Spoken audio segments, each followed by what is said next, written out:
So Martha.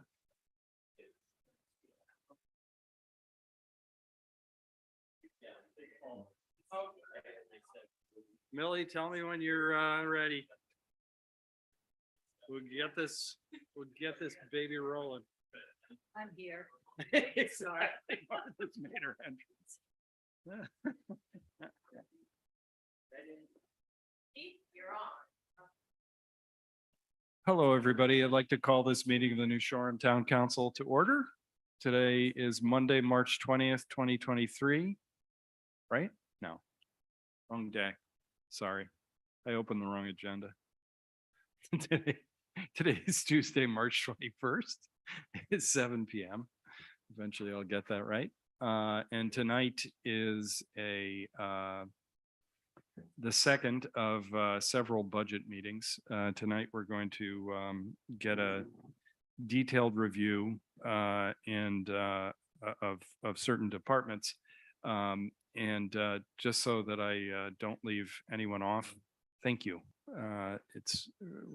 We have an extraordinary infrastructure here with people who give a damn and do a really good job. So thank you, guys. Mary Ann or Amy, do you want to start? Sure, I'll start. Just to recap, last Wednesday, we started the budget cycle and we had a brief introduction. As the first one has said, we will now get into some of the meat and potatoes of detail of budgets this evening and over the next coming weeks and into April, and then culminating with the financial town meeting, which is slated to be held on the 1st of May this year, which is the first Monday in May. And since last Wednesday, I do have a proposed change that I would like to include in this year's budget that is that the council has before them. And town finance director and I've gone through these numbers and we're in agreement as to the numbers and the recommendation that we're presenting to the council this evening. So as you know, there were two positions or three positions that were not fully funded last year that we're looking to fully fund this year. One was a young adult librarian, which was, although it was budgeted from January on this year, it was a part-time position. There were two full-time positions within the town that were budgeted from January of this current fiscal year, coming full-time as of July 1 of the new year that's about to begin. However, after going through much thought process, I'm recommending to the council that the human resource position. Personnel. Thank you. Yes, personnel, because we're using human too. So this one I'll call personnel. We're recommended that budget line item in the salary and benefits specifically be reduced by $46,000 and leave $40,000 in there, not for personnel, not for an individual, for a consultant to assist the town with reviewing, mainly doing an audit of our personnel procedures and files, and then come up with a process and recommendation going forward. And also included in that recommendation would be what staffing would best fit the town's needs. And also we most likely will partner with the school and to see what best fits the school needs and the town needs combined.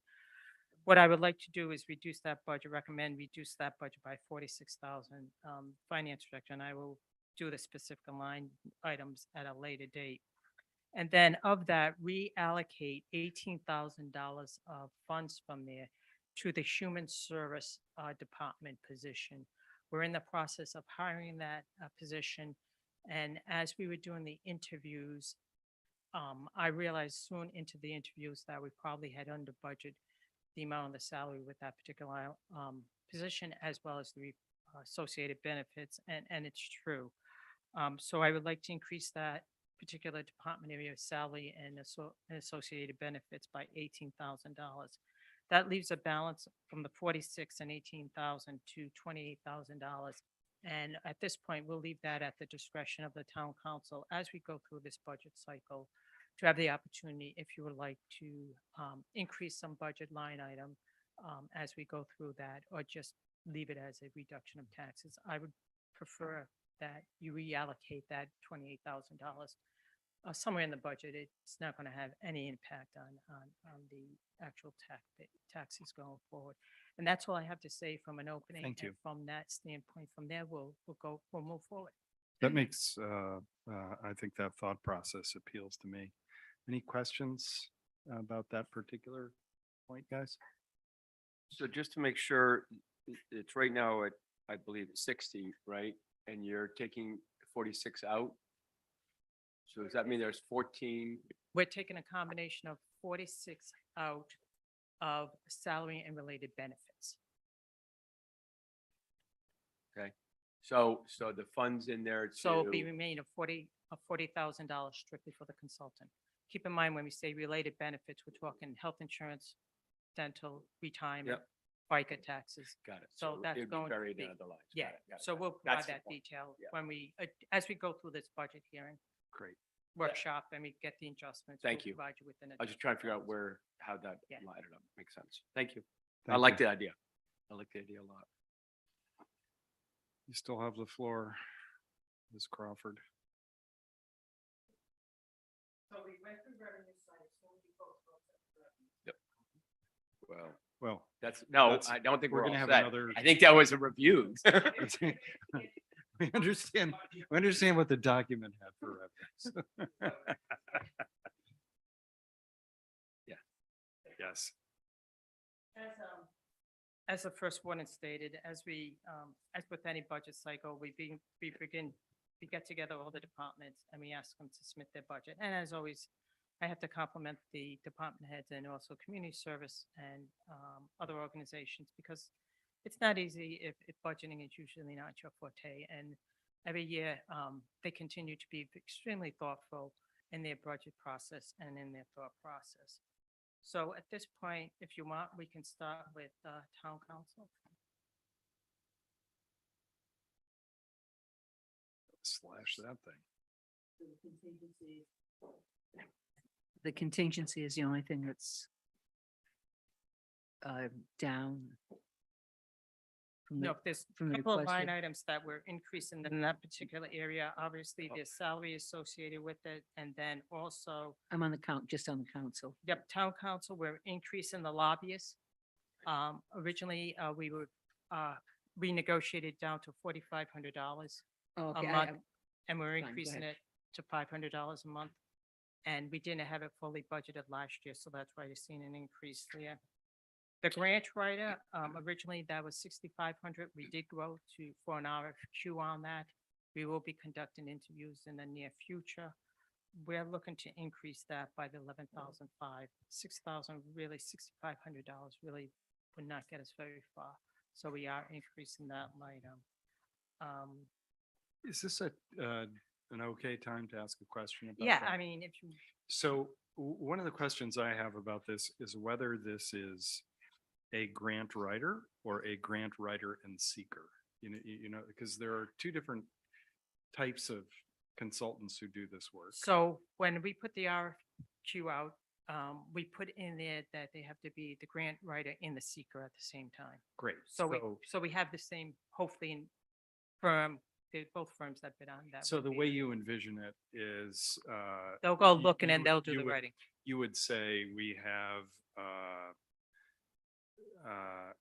we're looking for this kind of thing for the school. We're looking for this sort of program for fire and rescue, you know, sort of, so we would communicate to them a sense of what our priorities might be. And presumably the firm is sort of keyed into what opportunities are out there. Right. And also, if a staff member or myself sees Right, something, yeah, we would forward to them and say, take a look at this and see if this fits what we're trying to do. right.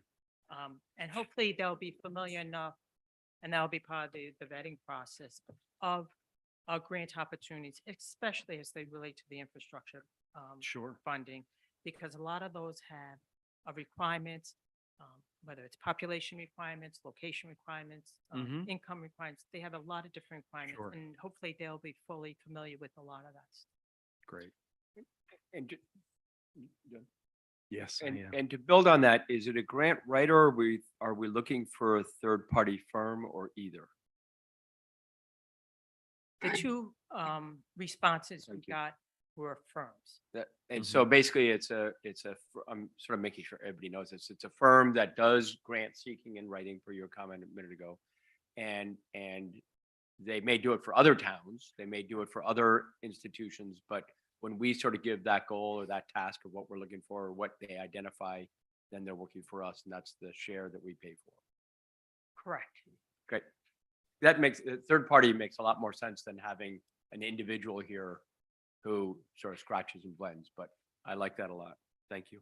And does the firm focus on, we have one person identified, or it's they leverage whatever the topic is by expertise? That'll be some of the questions we ask them through the Okay. vetting process. They may have one, or they may have different members within the firm that have specialized in particular areas, Okay. such as public safety, Mhm. harbors, or stuff like Okay. that. Terrific. Thank you. Continuing with town council, if you remember last year, it was negotiated with the clerical union to have a compensation study conducted. We did get those RFQs back and we will be finalizing those. I'll have a recommendation to the council, maybe as the first meeting in April or April 15th. So that's why you're seeing that $50,000 decrease there. That was in last year's budget. That was in last year's. Great. yes. And then finally, contingency, we are looking to increase contingency by $15,000 to $65,000. Originally, we were looking to increase it to 75,000, but we are increasing it $65,000 based on some of the uncertainties and things that we are now seeing in the government that we think would be good to increase that by another $15,000. What, just curious, whether either you or Amy know, is there any kind of contingency rule of thumb that municipalities apply or, because it's not reserves, it's just sort of in case you need it, kind of. What we didn't think of. Right, what we didn't think of, right? Yeah, but it's, That's what it is. yeah, yeah. Well, I mean, Unexpected emergencies. well, we Sug- just, yeah, we just expended some of it over the last couple of months. Yeah, some communities don't have contingencies at all. Others do have slightly higher, but there is not necessarily a rule of thumb. Ours is less than 1% of our variable expenses. I see. So I've even deducted the fixed things like debt Yes, service. right, and Even right. the school, we've taken out those costs, although, there are times where their contingency may flow down to us in terms of need. So I would like to see that number a little bit higher based on a lot of history and the Mhm. things that come up as Opportunities? opportunities and needs during the year. But at this point, it's not something we can sustain. Right. Um, Great. Okay.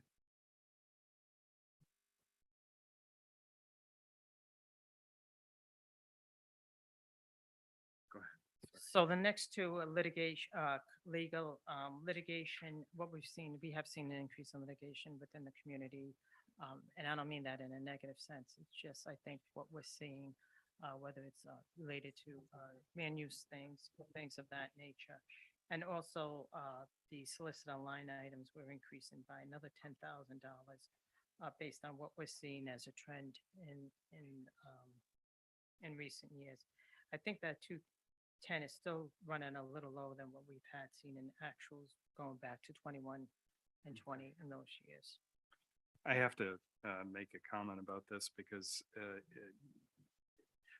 got to say that I feel so well lawyered now with Nick and James in a way that I think is really important and valuable. They're just so engaged and attentive and accessible. Yes, yeah, and Tim's the same. Yeah, I don't deal with him, but I know you feel the same way about him. And from my perspective, which is a little obviously Yeah. different than yours or the town managers, um, for me, this is a space where contingency and legal fees can often Sure, work right, together. Right, As Mary Ann said, that 210 on the solicitor line is lower than we have seen in times of higher legal usage. Again, that's Right. not a negative thing, it's just a Sure. policy choice. Yeah. And so there can come a time, particularly in the second half of the year, where you can feel a little constrained by this mm-hmm, line item, depending on what the activity's been. And right. So that's just something to be aware of. And it is the classic things you didn't know were gonna happen, Mm-hmm. right?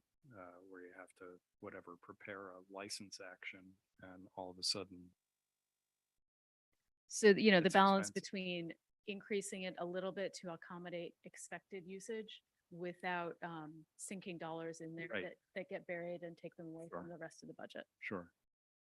Any questions about that, guys? Land use is also in here, right? And yeah, so it's good. A lot of changes going on there. Yes. Okay.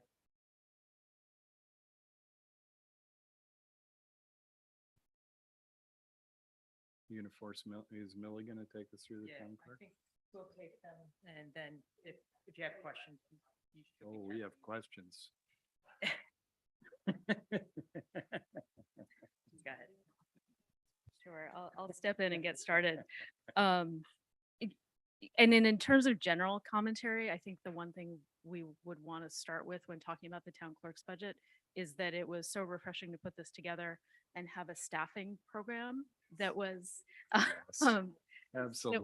that was That's stable and so true. secure and really felt exciting. So that's probably the biggest change here Yeah. that's not necessarily reflected in the numbers.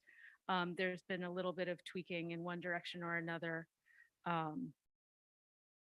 just to accommodate some of those operational lines around records and copiers, freight. Advertising can be a little touchy. Again, it's depends very much on the activity of the year. So I would say that budget might be something we have to keep an eye on, but right now Okay. it's sufficient. And then the other I would comment on is the technology statutory 10%.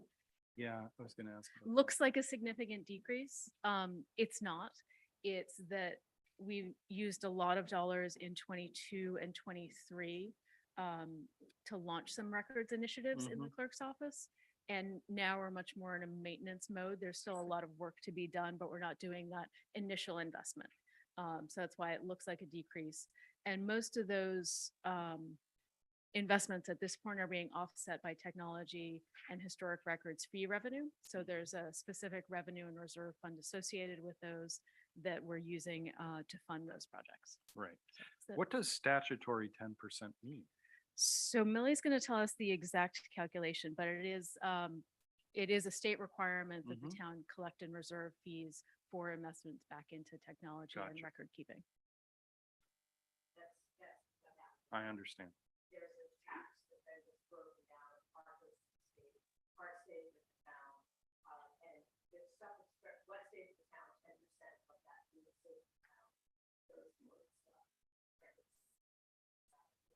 Gotcha.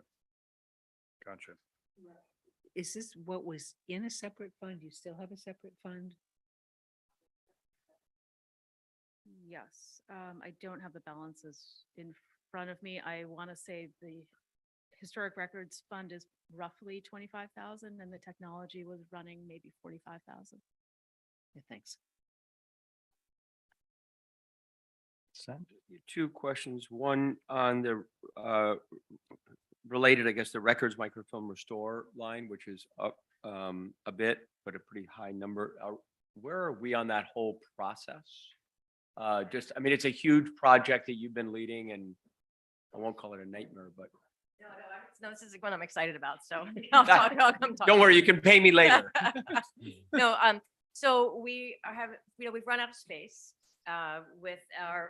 with records in general, and many of our records are permanent records, or at least have a protection area that lasts longer than what we can actually scan and hold. You can't legally or scan and hold permanent records. You have to either microfilm or retain the paper copy. And so this is a project that we're just beginning, and we've been able to eke out a little bit from this year's budget, and we just sent off 10 boxes of records to be microfilmed, that are permanent records that we can't destroy. And now we are going to have them in our microfilm cabinet and also at Iron Mountain, where the original is stored, instead It is of looking having happily. 10 boxes of files sitting in our vault or Oh, room. terrific. So that's exciting. And And is that, we're going to start doing that going forward, like year after year as an annual project. so is this a 10-year project kind of thing, a little bit every year? This is going to be I think, an ongoing project I'm just trying to do the catch-up part. So I mean, basically, we're sort of Right. catching up to then have a run rate, right? And a run rate may be 2 boxes a year or what, a 3 year.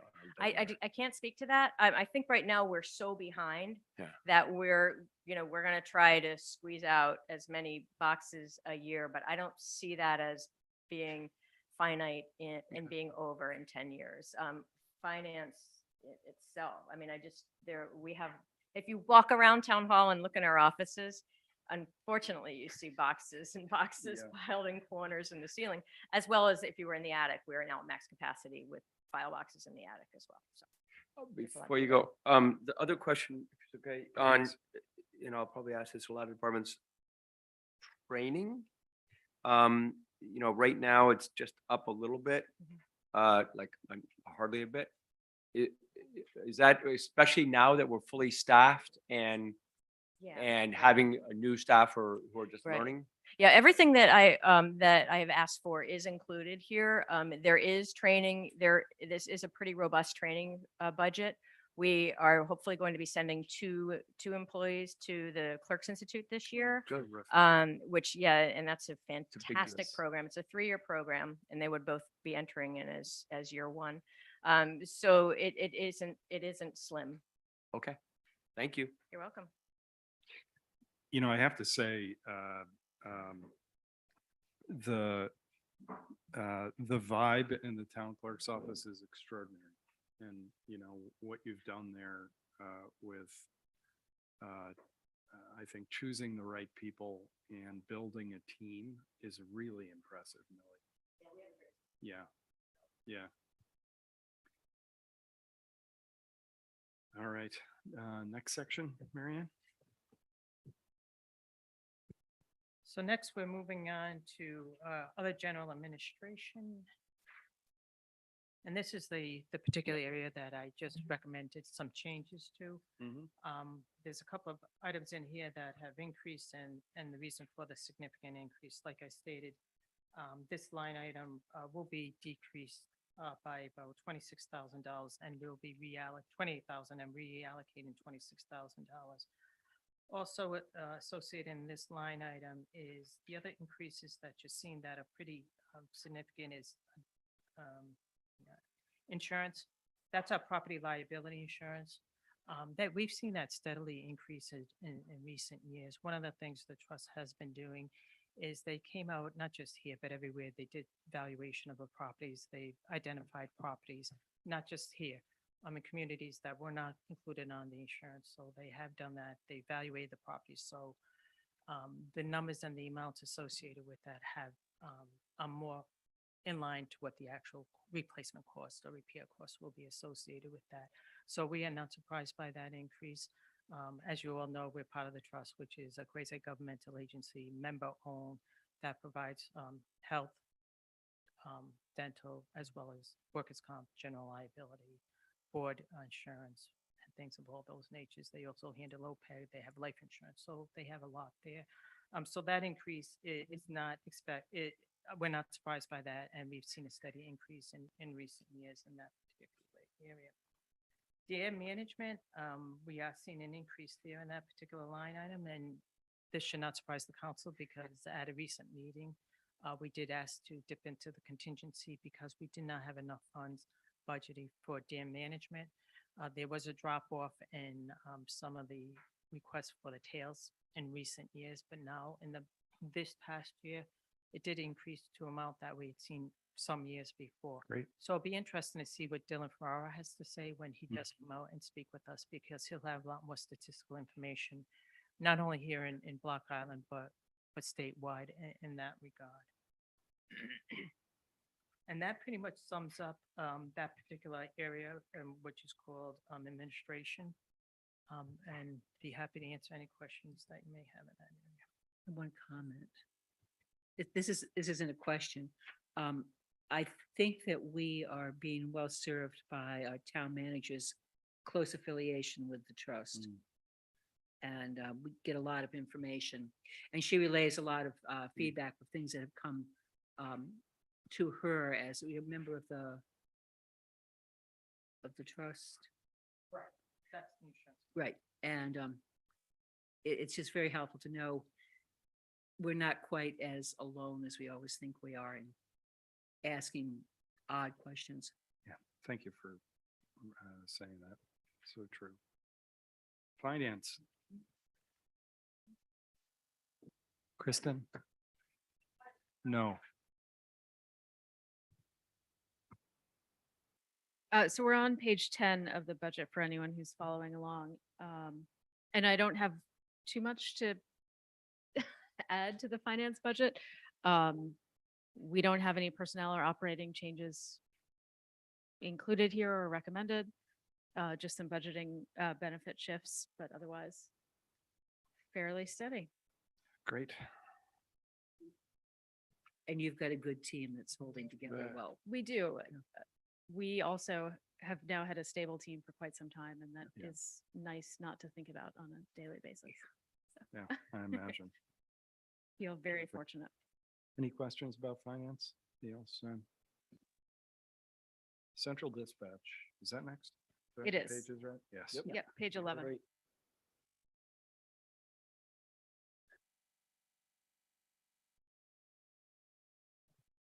And again, not material changes, a little bit of shifting around in the wages and benefits and some adjustments related to electricity and fuel oil. We're going to see that across the board. Some adjustments up, which all of us are seeing at home as well. Mhm. So that shouldn't be a surprise. We're not going overboard in those. We're sort of tracking with the last 12 months rather than over budgeting, which can always be a danger. But, I think holding fairly steady with the current experience. I actually have a question about this. It's around sort of building maintenance, et cetera. I know like Nell Barnicoat painted the dispatch office, et cetera. And first I want to recognize that it looks terrific, by the way. She did a wonderful job. But our our work toward new public safety complex is going to be lengthy, and it occurs to me every time I go in there that dispatch may well really need something. Not may well, I was being kind. Really needs some focus, and really needs, quite frankly, that is a really challenging and lonely job. And right now, it just doesn't look very nice or comfortable for them. So I don't know what that costs or whatever, but I just it strikes me every time I go in there. I don't think it's unique to me. You and I think have even talked about it, but I know they got some surplus, some desks that have been surplus from the mainland at some point, but it just seems to be something that it's certainly on my mind, and I think it ought to be on all of our minds, sort of figuring out, because I don't think it needs to be terribly expensive, but just making it a warm and comfortable place for people. Go ahead, Tom. Tom, did you? Microphone. We just don't need David commenting about how you didn't use it. Yeah. While we're thanking people, Howell has done a lot of work Yes. in there and Yes. it's all gratis. And I'm providing some of the material and labor and wiring and all that, but I haven't been there in over a month, so yeah, chances it's are, been you upgraded, know, moved the thank you. DGM, the dispatch Yeah. machine to the center and put up screens for the security system. He's doing that all gratis and we should And appreciate it. I do. And that, but just so you know, that wasn't in the spirit of what the heck are we doing over there? It just is in the spirit of we ought to try to make it as nice as we can make it. And it's something that we had contemplated, or contemplated more aggressively last year at this time. Yeah. And there was some more momentum towards that project, which stalled a little bit. So it is considered in the capital plan for 25, 26. When there's a little bit more time to get arms around any changes in the space and things like that. But I think that's recognized and a plan is Right. on the way. Thank you. Please. So I guess in follow-up, Amy, because I was going to go there for this year, even from a capital planning point of view, one of the, and I really look to the chief as he and Marianne, get settled. One of the things that interim chief Chabot really talked to me about at one point was sort of the structure of those rooms and how dispatch is on one side. If somebody comes in, the police are on the other side. It's not, we'll call it ideal. Forget the aesthetics and the comfort. And so I think the balance between the new facility coming online at some point and making sure that we're, making sure that the facility is what it should be. So I was, as we get to capital, I was wondering whether we don't slide that forward, which I know is a problem, but recognizing the potential dangers. I mean, you just never know. Thank you. Any other questions about central dispatch? So much easier to find now that we changed. We have a specific section. I just want to say that Just for fun, do you want to do a little Yeah. confusion about whether it's the fire? Police. So on page 12, you have the police budget. And we can walk through specifically what some of the changes are, but I would say in general, Chief Lynch hasn't had an opportunity to really shape this Sure. budget. And so it reflects the program that had been started last year. And so we know going into it that implementation and operation of those policies are going to work within the bottom line dollars, but may look a little different as the year evolves. I think one of the more significant funding elements is the last line there, which is the accreditation. And so $15,000, which was not as much as we had hoped to start with, but towards putting some of those policies, procedures in place, working towards the accreditation process and beginning that investment. How lengthy a process is the accreditation, Chief?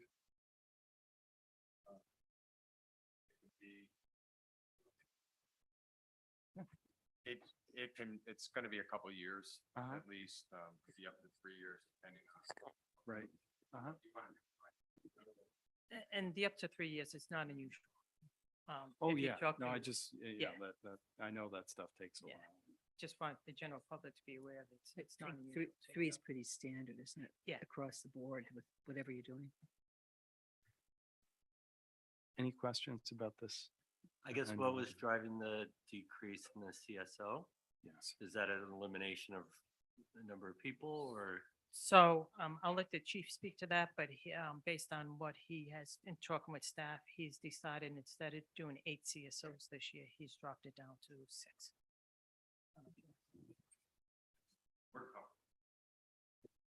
But like, what's the, I want to, and if we need to talk about this at another meeting while you,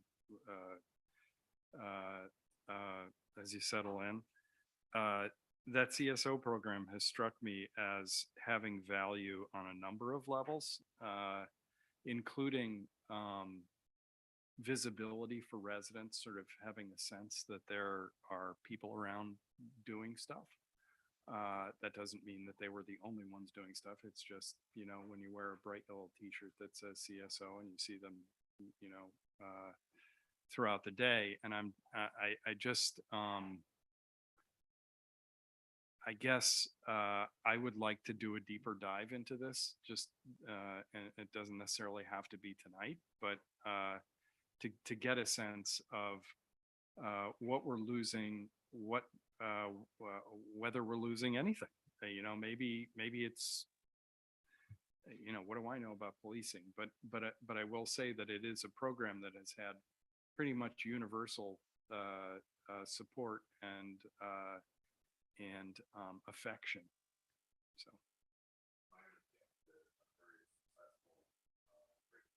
Right. Right, which begs the question, right? Why are we cutting?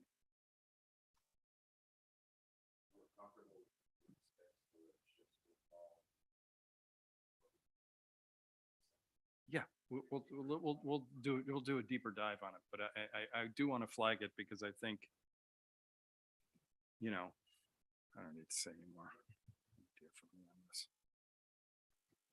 One last thing, Chief, and Marianne, to both of you, I guess, is everything I've heard on the police front is just about increasing competition, increasing wages, availability, you know, lateral. I mean, you sort of go down the line and it doesn't bode for lower cost. So as long as you're comfortable with the budget numbers in here, or as we sort of proceed, but I think that's the one area that I could see from a contingency point of view or whatever it may be, where we're going to need to really keep a sharp eye, because in the next month or two, we'll know a lot more, I guess, right? Thank you. Yeah, I think if you just shifted some things around, I'm having a little trouble with figuring out what's going on here. Well, there's some numbers that were 0 some years, and I'm just, I think, Martha, especially if you're looking at 21, 22 versus 23, yeah. 23 implemented a big shift in staffing strategy, That's, which we've continued into 24. And it really had to do with the definition of around reserve year-round officers.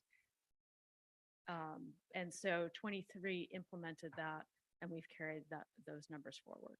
thank you. That's what I was looking for, because sometimes it doesn't seem to be a rhyme or reason, and there is.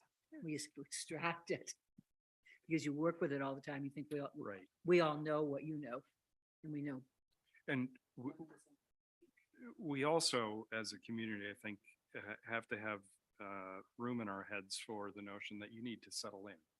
You know, I'm not, that's perfectly understandable, and I think it's wise the way that we've sort of carried things forward. So, but, you know, we have several weeks, so we'll figure it out. Any other questions on police? Public Works. So Public Works, you're seeing some significant changes in this budget. And keep in mind that a couple of years ago, we did shift some line items that were located in other areas in the budget. So Martha, you're going to see some of those zeros again this year. Yeah.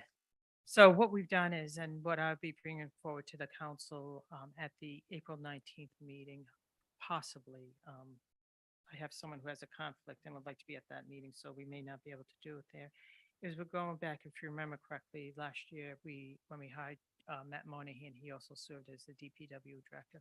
We are now revamping that and going back to having a DPW director as an official department head. So that's one of the significant increases that you are seeing in this budget. It's a salary associated with that and also the associated benefits.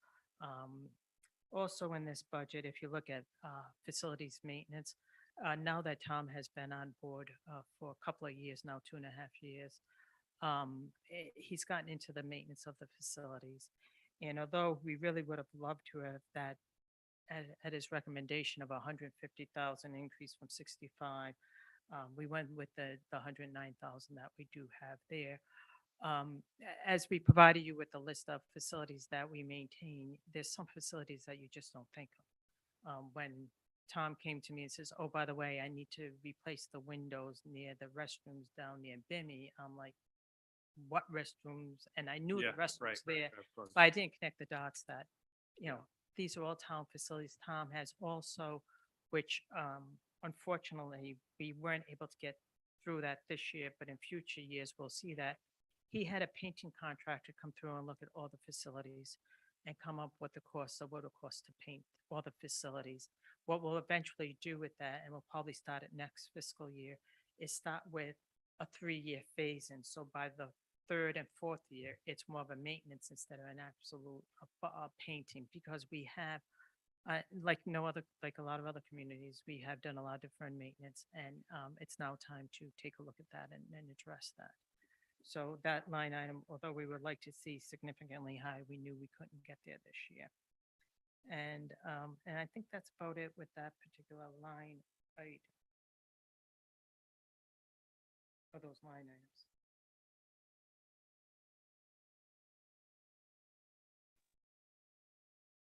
So we're increasing, if I read it correctly, the facilities maintenance costs by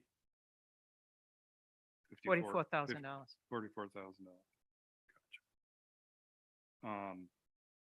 And Tom, just curious, like, do you consider that 150 number that was requested? Is that what an annual maintenance budget ought to look like, or is that sort of a catch-up kind of a thing? Just yeah, sorry. It's a catch-up thing. The idea of getting all the furnaces back in line, we spent a lot of money on getting all the furnaces in a state where they don't need monthly visits. And, Right. and, an annual Mhm. cleaning is all it should take, like the one you have at home. But Right. there's quite a few of them, and generators and solar systems all over town, and a lot of things we don't think about. The painting budget that Marianne talked about was we got 2 bids. The high one was $400,000 every 10 years. Mm-hmm. That sounds like a huge amount of money, but it's only $10,000 to Yeah. paint this building, Yeah. and you couldn't do it for that. Right. And this building is one of the newest ones, and it's in dire need. Yeah. It's going to get pressure washed as soon as it's warmer. But the Coast Guard station, the motor pool, the chief's house have been neglected Sure, thoroughly. yeah. In fact, there's holes in the siding. Yeah. And we're still in the catch-up mode. We probably will be for a couple of years, but once we get them right, we want to keep them right, and therefore the cyclic painting proposal. Great. And I don't, I'm just asking, because I don't know, I'm not, saying that borrowed money is free money, but does it make any sense to capitalize a catch-up on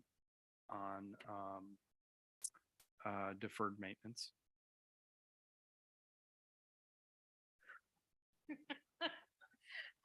That's why we have these meetings to talk about this stuff. I mean, if we had $1 million in deferred maintenance, say, stuff that was compelling. I want to ask. I'm just. There may be a space and a time where the answer is yes, Uh-huh. but those are few and far between. And the projects that I think Tom has discussed so far, for me, would not fit into that Mhm. category. That doesn't mean the answer is never. Right. And certainly when you talk about a facility, and I don't want to open this can of worms, but you talk about a facility as large as, say, the school or a water plant or a sewer plant, Mhm. that's essentially what you are doing. Right. But in the smaller facilities where you're aggregating those costs, I don't think it's as appropriate. Right. So, anything you'd add? Martha wanted to go. Yeah, there are just a couple of things. I do think in fairness that things haven't been neglected to the extent that people like to say they've been neglected. It's been very difficult to get things done. I think you found that out since you've been here. It's really hard we can have all the money in the world. It doesn't guarantee we're going to get anything done. No, and deferred Yeah. doesn't mean we didn't do it. It's, you know, No, I I- mean, I just- there's a, yeah, Want to No, it's- keep I'm- that, I'm because glad. I don't Yeah. want to, right. if we put a bunch of money aside this year and it doesn't get done, I don't want somebody next year saying, well, it Right, was right, neglected right. because it couldn't get done. Yes. I do think that,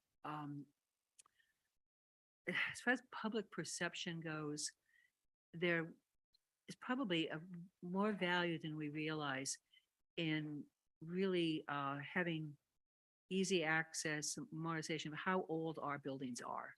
Because I don't think many of us realize how old our buildings are. David Lewis, the school is how old? Yeah. And that was a lot longer ago than we want to acknowledge the core part of the school.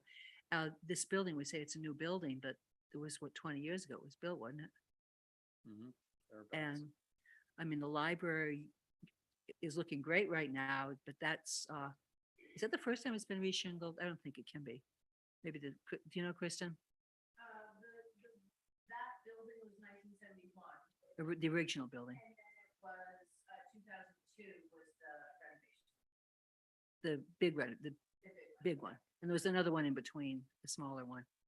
So that sort of thing, I think, puts things into perspective that it's very hard to say, oh, this building it can't be that old, or it can't have been that many years. And I think if people realize how many years, if they're presented that number enough times, you begin to realize, oh gosh, yeah, that wasn't 3 years ago, it was 12, that sort of thing.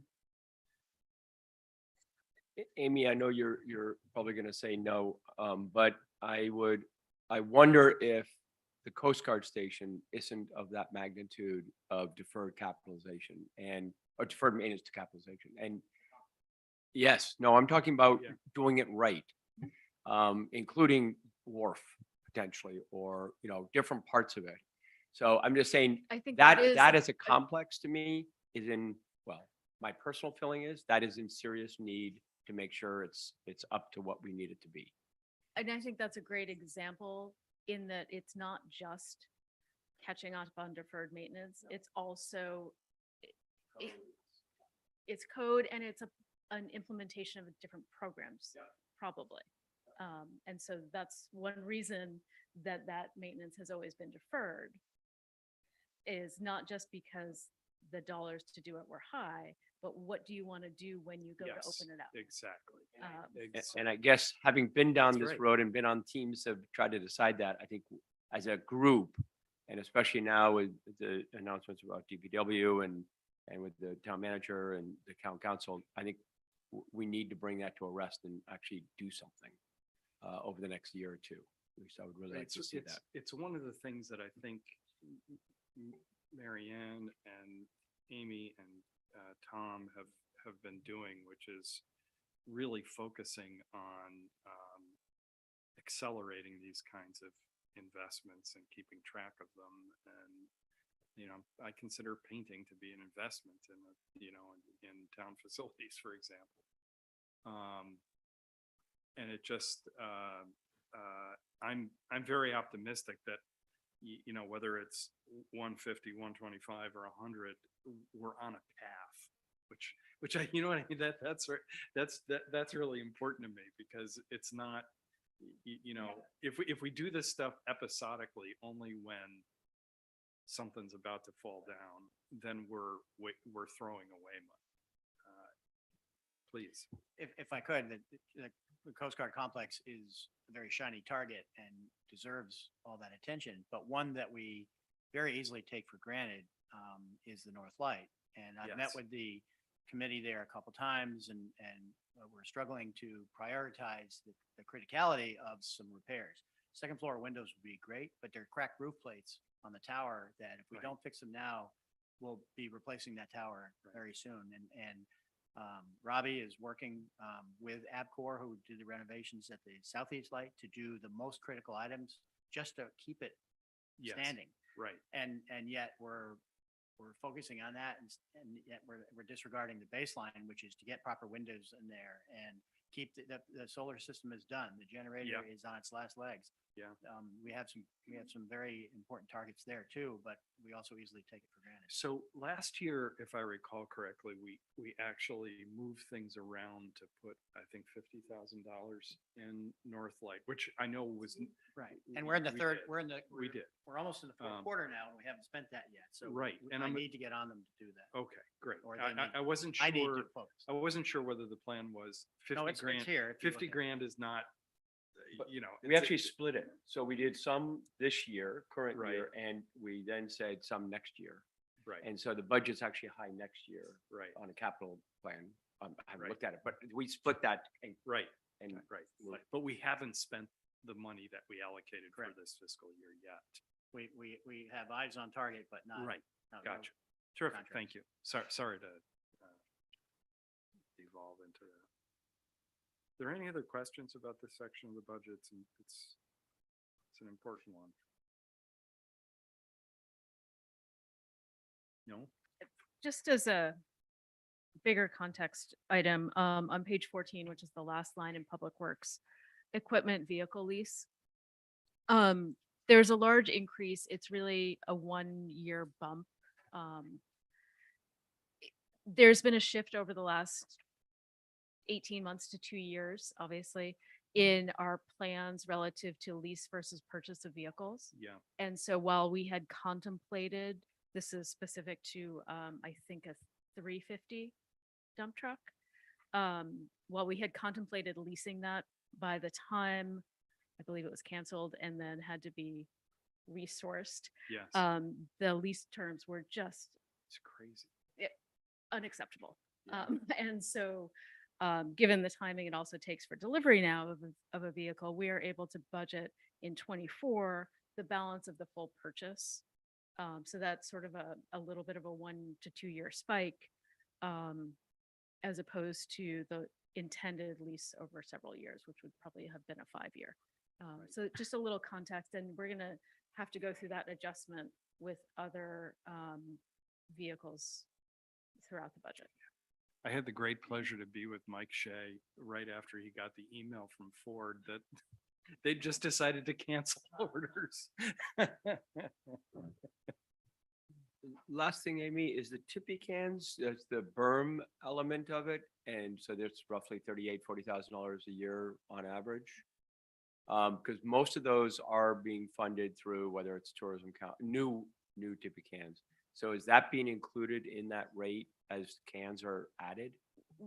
What's represented here is the contractual contract cost we with voted Byrne. on. With It berm? doesn't reflect the acquisition of any new units. We do try to source those with other entities. If you I- had- I get, One more that's coming. We have one more that's been ordered. And in my conversation, I just had a conversation with Mike, and he said with that one more, he thinks he has enough. But we'll Where's that continue. so that was my point I'm is not it sure where it's including the new ones coming up? That was really where I was going, was the expectation of increased cost. Cool, thank you. Harbors.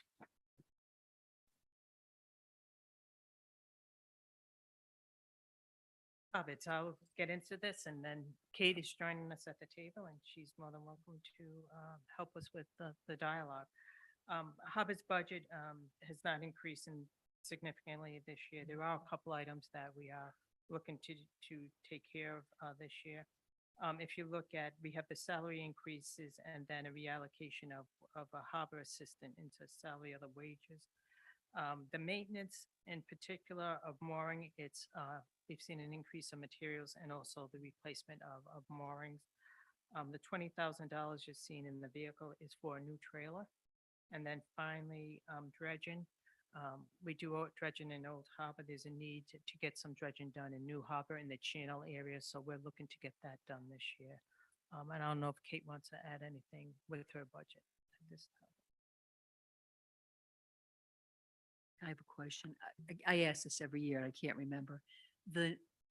Is the new harbor on maintenance dredging with the Army Corps? Yes. Thanks. I have a question. How was your class in Charleston? Wonderful. Yeah, Yes. you felt like it was good? It was worth doing? I'm really glad you did that. Thank you. That's terrific. Any questions about harbors? Any more? Oh, good. Since you asked that question, maybe you should explain briefly. Tell us. Tell us about your class in trust. We want to know what you did. Yeah. It's a interim marine management seminar, which dealt with leadership, legal issues, keeping your staff, what else? Interpersonal communications within myself. So I feel like I'm going into this season with a really renewed outlook of, I actually know what I'm doing. So. You do It a helps with terrific my job, Kate. confidence, We're and lucky to that's have you. what Marianne was Yes. hoping this would do for me. Yeah. So I appreciated the opportunity. Great. I'm so glad. I just didn't want to leave it hanging like it went to a class. So thank you. Amy or Kate or whatever, can you help me a little bit with water? And there's some background to the question. We had discussed, for all those who don't know, if you want to get fresh water in Great Salt Pond and you're on a mooring, you're holding onto a dinghy in the middle of the channel as the tide is moving through and you're sort of putting the hose in your bucket. And we had talked about bringing that water up to the dinghy dock, and I don't think that was ever done, or I know it wasn't ever done. And trying to get that to an easier place. And then I guess that's sort of the background. Are we doing anything in the near future to fix to address that? And then the second thing is, I'm assuming this water is cost from the water company for that water, or what is it? I'll do the easy, what I think is the easy one first, which is the cost part. So this is, yes, what we pay to the water company for New Harbor, but also for Old Harbor. And Old Harbor. Which is significant. It's also going to include any of the harbors related restrooms. So hospitality center, smugglers, Old Harbor Dock, the actual water on Old Harbor Dock, and the water at the boat ramp. So. And are there any plans to move, to try and make water safer? Speaking with John Bruni, he did not think that the cost was efficient to move it to the dinghy dock. The Ranowskis did not want us Yeah, I know. going through their property, so Yeah. we would have had to go down the sidewalk, which had just been, Put in, yes. so. So is that an answer that we're not looking to try and improve water access for boaters? We are, there's access at the new facility. I didn't know. Thank you.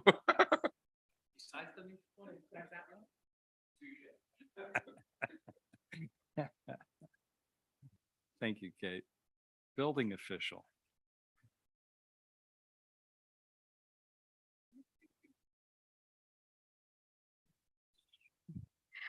So we're not projecting many changes, actually no operational changes really to the functions of the building department at this point. The program that's been in place, we're carrying forward both in terms of operations and in terms of dollar support, with the consultant building official line being the most significant expense of the department. And so continuing that contract with Four Leaf. Any questions? How do we feel about that? We're happy with that? Since we can't get, I know, it's like, I've been pleased with it. They have expanded, with a lot more work that they're doing in Rhode Island. I know I've gotten a couple of calls from folks looking as references and things like that. So we're not alone with the fact that. getting are they people to- staffing to accommodate that expansion? That's always something that concerns me. I'm that sorry. As they expand, are we, being concerned about our continuing to get the amount of hours? and I've been attention pleased that with they them. Tom give? does the most interaction with them and he hasn't complained to me about anything. at Yeah. this point. Yeah, so we started in the first year with a 1 day a week with a building official and a 1 day a week with a residential inspector, which was my former role before the facility job. And we weren't really getting our bang for the buck on the inspector. So the building official is able to provide us more off-site time doing permit reviews, plan reviews. So he isn't doing that while he's here. We're just running around doing quite a list of electrical, mechanical, plumbing, and building inspections with fins and some other projects that never seem to stop. We're quite busy doing that and it's Sure. typically Wednesdays right now, but that's subject to change. Chuck is also the interim building official in Cranston and Covent, well, yeah, he's in West Warwick or Warwick, I think, and Coventry. So he's busy 5 days a week. The week that he doesn't get here on Wednesday, we sometimes move him to another day or just skip that week.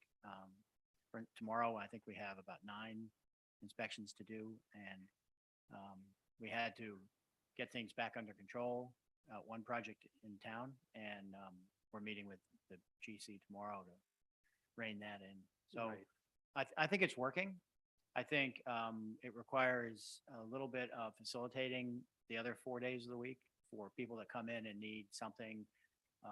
But we're accommodating that, and I think it's working rather well. I think Chuck is a great guy. He's in high demand. He's on the board of the building official, the Rhode Island building officials, and so he's well tuned into the way things are going. I happen to like it as a model, and I think, I think talking about the fact that we can, when we have needs like this, there are people who are prepared to go back and forth and fill them. I mean, you talk about whatever, the personnel thing, I mean, I think we have to have our minds open to these kinds of structures that you're using, Marianne. I think there's great value in it. I think it's working. That's an A. And we're not alone. We're Right, seeing this, exactly. I in mean, Rhode Island, so yeah. It's Yeah. working.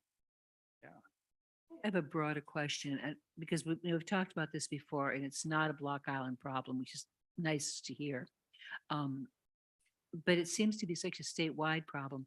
Is the building association in Rhode Island happy with the way all of this is going on? It seems like the licensing of officials has become really onerous. Actually, they have recognized that, and they have reduced the requirements. When Marianne first came on board and Mark was on his way out, they said, look, if you just, with your lifetime, speaking to me, with my lifetime experience, they said, we'll just cycle you in and get you certified. And then they said, no, that's not how we do it. We have to go through all these onerous programs that I think you're referring to. They've suddenly now started drifting back to that because no one wants to do it. Right. People, like so many GCs that we know don't really want to take on that. No. It's not a happy place. Right. There's not much good news there. Right. So if you see the building officials showing up, that's often not a good thing. And so nobody wants to be in that position after they've just had a 40-year career. So I think Four Leaf is going to do very well.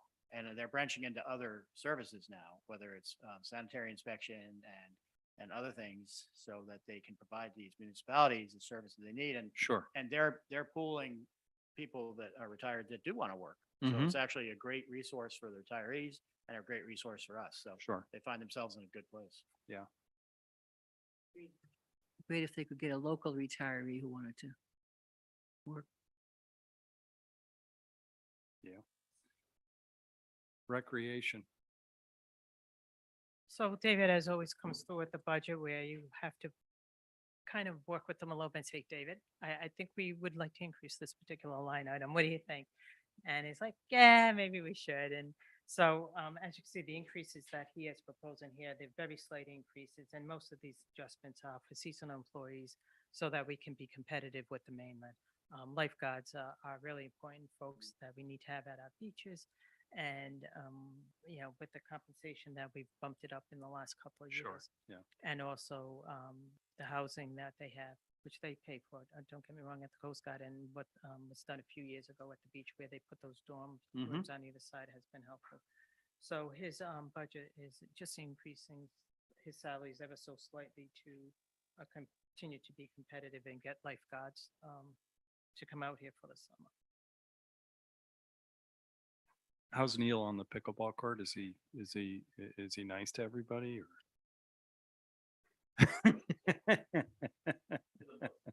Have you ever seen anything like this explosion in pickleball? Yeah, I mean, it's just. Yeah. Yeah, yeah. And are you, sort of got the sense that there was at least some talk about pickleball at Ball O'Brien? We're exploring trying to get courts put in. Right. But we're looking at like a Rhode Island Green Grant Uh-huh. application. They've approved it for several other communities, pickleball courts. So, and that's a nice grant, but that's, would be applying for next year. Right. But What about now that I have grandchildren and actually spend time at the playground, what is the cycle for upgrading equipment and the skate park and that kind of stuff? I just happened to be there yesterday and there's the skate park, there's there's erosion right there at Right. the skate park. And is there that's a in standard? actually, there's a resurfacing in the capital budget, one of my Okay. requests in the capital budget for resurfacing this skate park. Yeah. I forget which year it is, but I did put in for that. How much use does the skate park get? A lot. A lot? Yeah, That's we'll be repainting all of the pieces in the Yeah. park this year. Great. And then, the cement needs some attention, the slope needs some Yep. attention, resurfacing and stuff. Yeah. But yeah, that whole facility just gets used incredibly in large amount. It's incredible no matter, as I say, I was over there yesterday and it was, there were kids from, 1 year to 17, all playing different stuff. It was really great. Yeah, I was. In fact, Jake Nelson came up and I said, I swear I was here with my grandchildren. Library.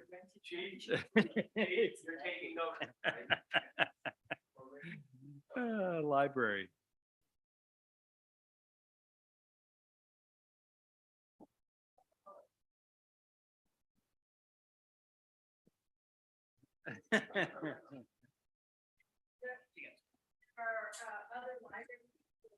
Dave will stay as a board member. Sarah Cullen is in the room, Tracy Hines.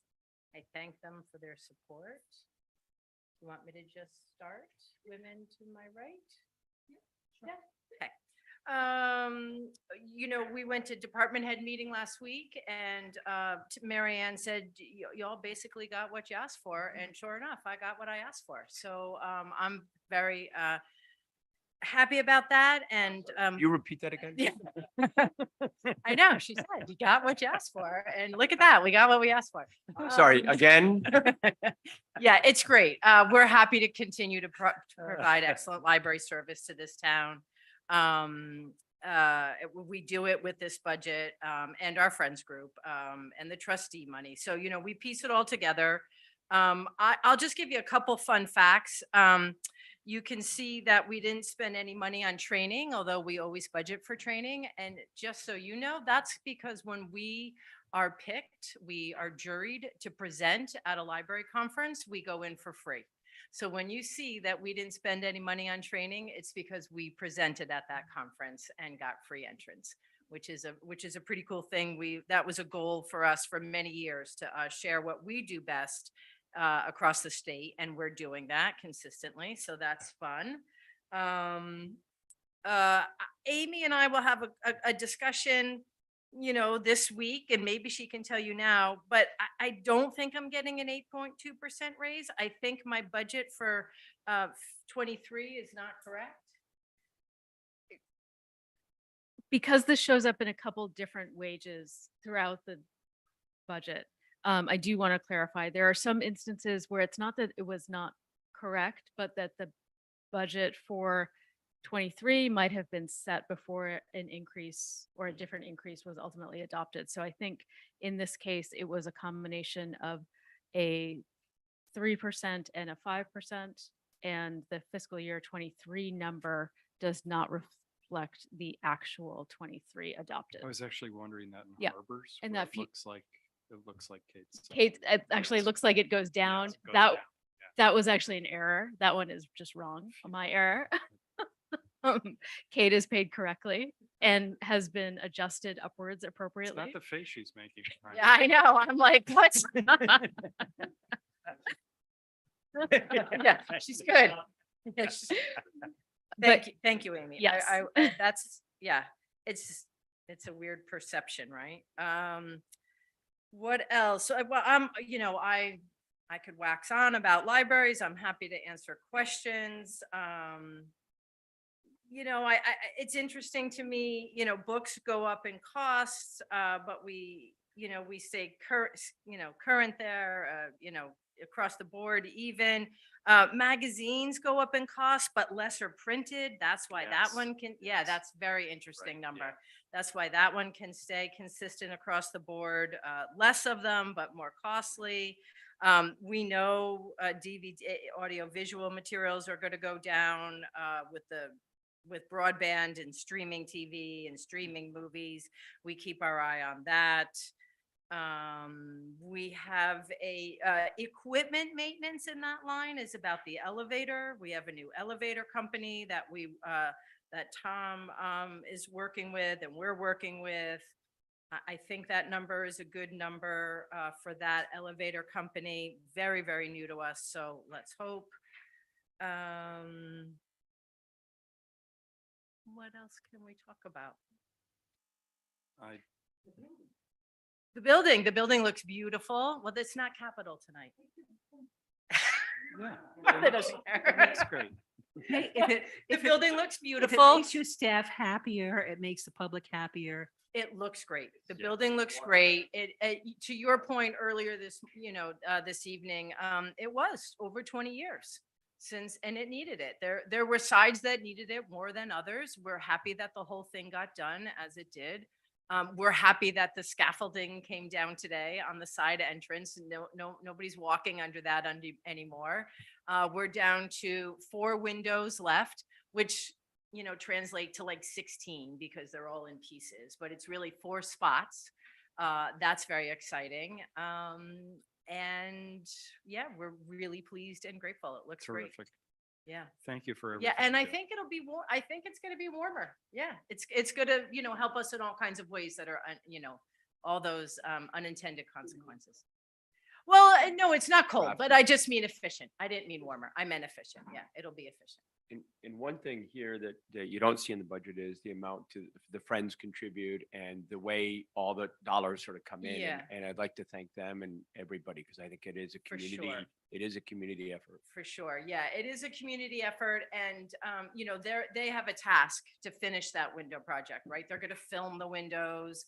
They're going to replace carpet where we had to rip it up where there was, they have their own set of tasks Yeah. that are not always accounted for here. But they aren't in here, which means that they're being done, Yeah. Together right, it's done. correct, Right. Together It's done. the unseens. Yep.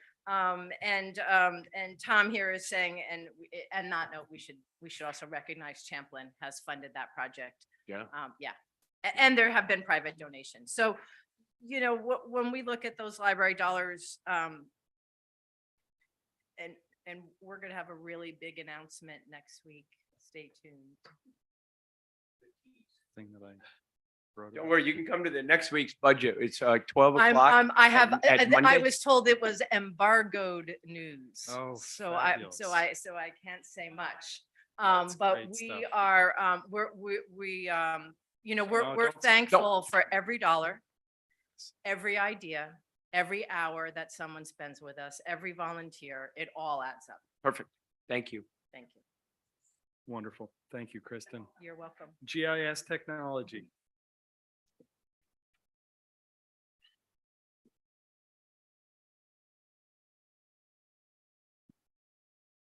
Some changes here. Yeah, so what we did with this particular budget, Amy and I did spend a lot of time on this budget, especially as it relates to technology, specifically technology. And the consultant is dropping this year by 25,000. We looked at the year-to-date this year and also compared last year, year-to-date, when we took on Freedom Technology. And we realized that we could drop that by the 25,000 that you're seeing. Also, you're seeing a drop in the equipment replacement. Do we pay them a retainer? It's, How did it? yes and no. Uh-huh. Retain it in the sense they charge us per device that they service. So, everyone's desktop and things like that. $25 a month. for Yeah, it's a laptop. less than that, but But that's, so that's what I call the retainer yeah. piece. And then they have other costs associated with it, like if we call the help desk from 9 to 5, there's no charge or something. They do have after hours charge. If they're doing special project, one of the special projects they did for us this year was the change over with the emails from .gov to the .gov. So that took a lot of time and effort and planning and strategy. So there was a cost associated with that. I think it was about $4,300. If Mhm. don't quote me on that. Yeah. So in that sense, the retainages they have a per device charge. They also charge us some of the malware that they have installed on our machines that they've purchased through that we pay Malware for that protection. malware and stuff like that. So We don't- that's the type We of. don't install malware. I know it. I know. I meant, you know what I meant. No, I'm teasing. Anyway, you knew what you meant, yeah. That doesn't mean. it We wasn't try not to fun. install it. You're right. Sometimes you get really caught up in this stuff. So the reduction in 35,000 there, what would that represent? I guess like, is it a reduction in the number of? So the 25 is the fact that our cost for our Sorry, consultant isn't as high as we had anticipated, that it has dropped based on Gotcha. what they're Okay, I providing. see. Thank And you. we're very comfortable with that Yeah. number. The equipment line item, if you go back and look at the equipment line over previous years and some of the capital numbers we had for technology, we spent the last probably 12 months, 18 months, 2 years, really establishing a replacement process for all our technology. And Yep. we're finally getting there. So that now the replacements will now become more on a routine basis. When we first came on board and we started doing replacement, some of the replacements were for devices that were just out of service. They were no longer being supported. And they didn't support the upgraded software. So the software wasn't being supported. So we've done all that work. We've done some firewalls work. We've upgraded the servers. The access points are the latest things that we're looking to do.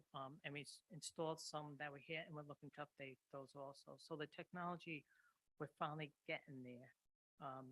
And I'm comfortable with the amount that we have budgeted Sure. with both these. You accounts. know, as we were all saying when we were talking about facilities and maintenance, this is one of those areas that's not seen until there's something catastrophic. And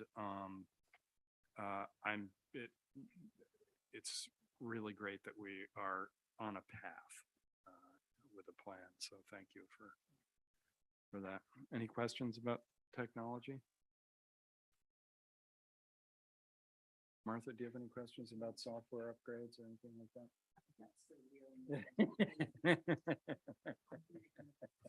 Yes, I know. Oh, my No, we got goodness. rid of those. That's yeah. For people who don't know what Martha's joking about, when Marianne, pretty soon after Marianne started, and we discovered a couple of things. One is that the town of New Shoreham still backed up to mag tapes, which was like what, like 1990s technology. And right, in 2021, and was running software that Microsoft no longer even supported. So we've come a long way, Yeah, and it's very, very valuable, and it will help as we move more things online, et cetera, et cetera. It really is, that infrastructure stuff is so important. Presumably over time going to be even more valuable, I assume, to clerks and the boards and commissions. So yeah, thank you for doing that. Should we do boards and commissions? Speaking of boards and commissions? Sure. Is Let's, that let's next? Yes. start with a correction. Actually, before we do that, just so that I'm clear, consultant GIS, 45,000. That's half of Allison Ring. Okay, great. I just want to make that clear. I knew that, but I want to make it clear. Go ahead, Amy. So the column second from the end, recommended year-over-year dollar change, the total there Oh, yeah. should be $12,088. We're on page 20. That doesn't add up to that. Yeah, I know. So getting that out of the way, the other, But the percentage number is. the correct. percentage is correct and all of the recommended numbers for 24 are correct. The other half then of Keith's question is a consultant planner line at 45,000. So that's the balance of Allison's time.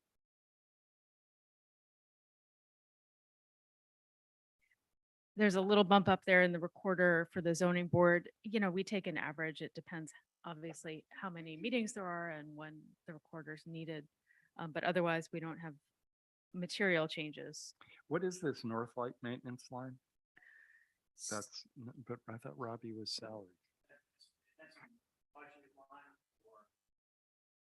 Or stuff you need to do. It's for keeping the building heated and cool Right, and, right. and ready for be a visitor center, which they're talking about resuming in Yeah. 23. It is not capitalized. Right. Gotcha. Perfect.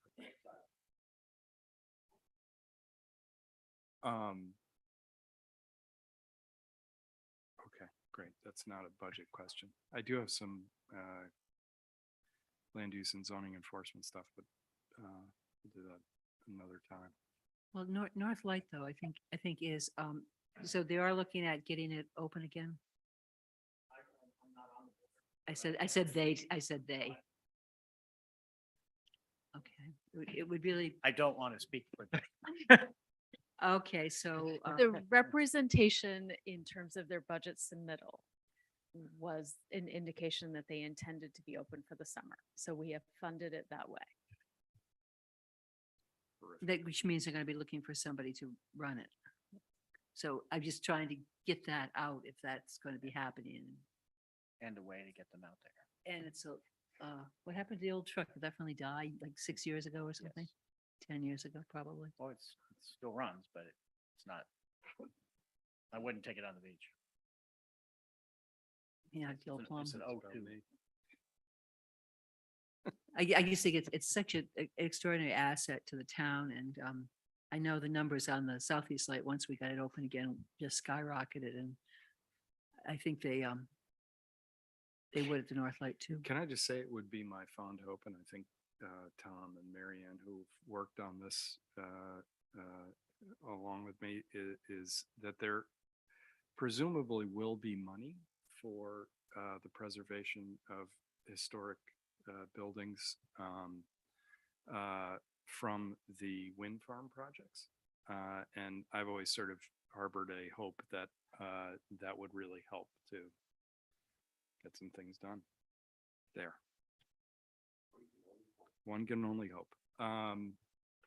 Shall we transition on to the Block Island School?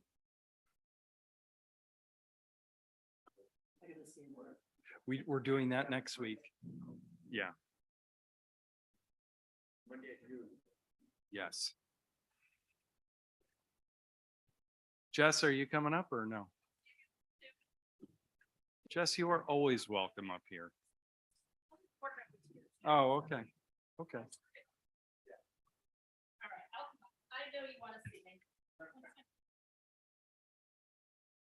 Send Danny. How about Chief, thank you.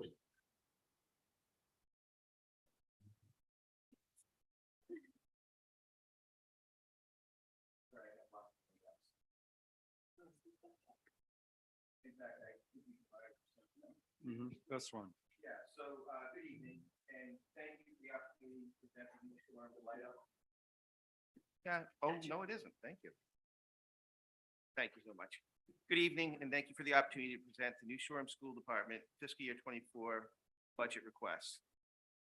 I'd also like to recognize our dedicated school committee members who are here, Chairperson Jessica Willie, Secretary Annie Hall, School Committee Member Pat Doyle.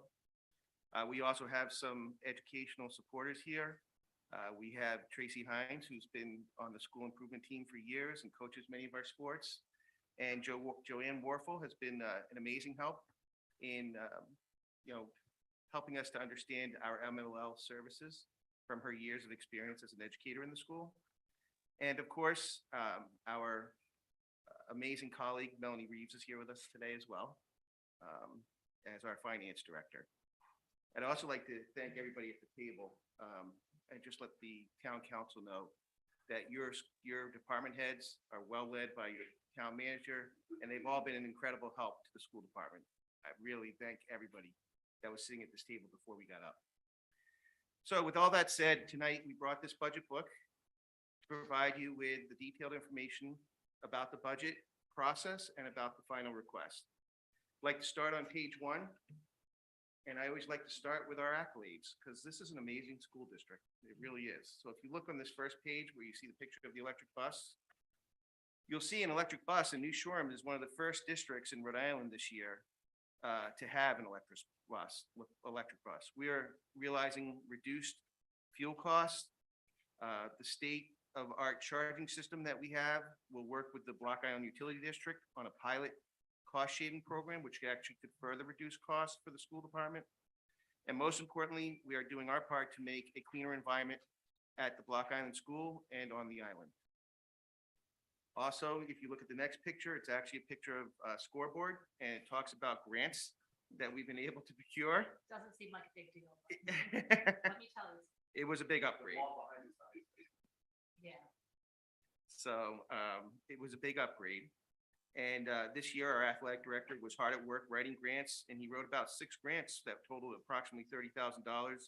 And the grants included funding for the following upgrades to our program: that portable scoreboard you see, or that scoreboard you see, a portable scoreboard for Heinz Field, replacement of the wooden backstop at Heinz Field, a second wireless scoreboard for the gym. So now they'll all work together in tandem. Bose public announcement system for the gymnasium, and improvements to our Pixelot camera system, which allows coaches to replay the information that they see at the game and then use that as a coaching opportunity. We already had it, but he now improved it with the grant. So kudos to our athletic director for writing all those grants and getting all those funds into our school district. The next thing you'll see is a picture. It's not very good of a cell phone, but it's an upgrade to our website and our application system, which really has improved our communication with families. It allows us to communicate with our constituents through multiple forms of media, including phone, text, and the app push notifications, as well as Facebook, Twitter, and Instagram, all with one touch. So, for some of us, I still like paper, but a lot of people get their news on their cell phone, right? And Facebook is for like a certain age group, but the kids are like, ugh. So they want Twitter or Instagram, right? So we're communicating with everybody, which is a great tool. But probably the most important and significant highlight that I can share with you is our student newspaper, which was produced by Callie Weber. And I gave everybody a couple of copies for your easy reading when you get home. It's very impressive in 2 different ways. First of all, it highlights the amazing work that our seniors produce as part of their senior year internship. This is a program that we are working with RIDE Count as part of our advanced coursework, because we recently had a concern from RIDE that we didn't have enough advanced coursework, and yet we have students who are doing such amazing things through the internship. Now RIDE said as long as that we're going to work with them and make that happen. And Callie interned this year with Chris Crawford, who also writes for the Block Island Times. So again, it really is the community working with students. It's just such an impressive program. But second, if you get a chance to read these, You'll learn about the talents of our current students and alumni, an alumni spotlight in there that identifies some of the great achievements of our graduates. It is very impressive when our students can articulate what they love about their school. While our test scores are important, and this year we have refocused on that, Albert Einstein once said, "Not everything that counts can be counted, and not everything that can be counted counts." The Block Island School produces amazing citizens for this community, and these newspapers highlight our future leaders. So I want to share with you a lot of positives about the school. I know I am personally impressed with what we provide students. So let's dig into the actual budget though, because that's what I'm here for. So if we turn on to page 2, you'll see there's an introduction. I'll paraphrase it for you, but the school committee went through a longer than normal process of soliciting staff input into the budget this year. There were concerns about furniture and equipment that were outdated, and so we felt an obligation to make this budget a grassroots budget. The result was that the staff input was a more accurate reflection of the needs of the staff, and that would have required a 7.1% increase in local appropriations. The school committee and the administration worked diligently to find alternative funding or postpone some purchases over 2 years to bring the request down to a 4% increase in local appropriation. The summary of our introduction is that this year, the school budget requests $5,798,589, which results in a 4% increase and an increase of $217,580 over last year's local appropriation. But it does invest in additional educational staff and increase our academic performance as well as the furniture and supply upgrades that we feel we need. Now, we can go still on page 2, we can go through each area and we'll share the revenues and expenses next, and we'll identify which are fixed costs and which ones we still need to project at this time. We'll start with revenue on page 2. The largest impact to our revenue is the decrease in state aid.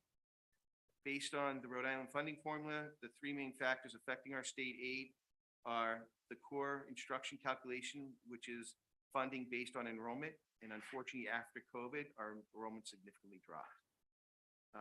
The student success factor, which is based on families receiving benefits, and the state share ratio, which is negatively affected by high property values. So those are what are impacting our state aid. And this year, it appears that we're going to have a reduction of $73,491 in state aid.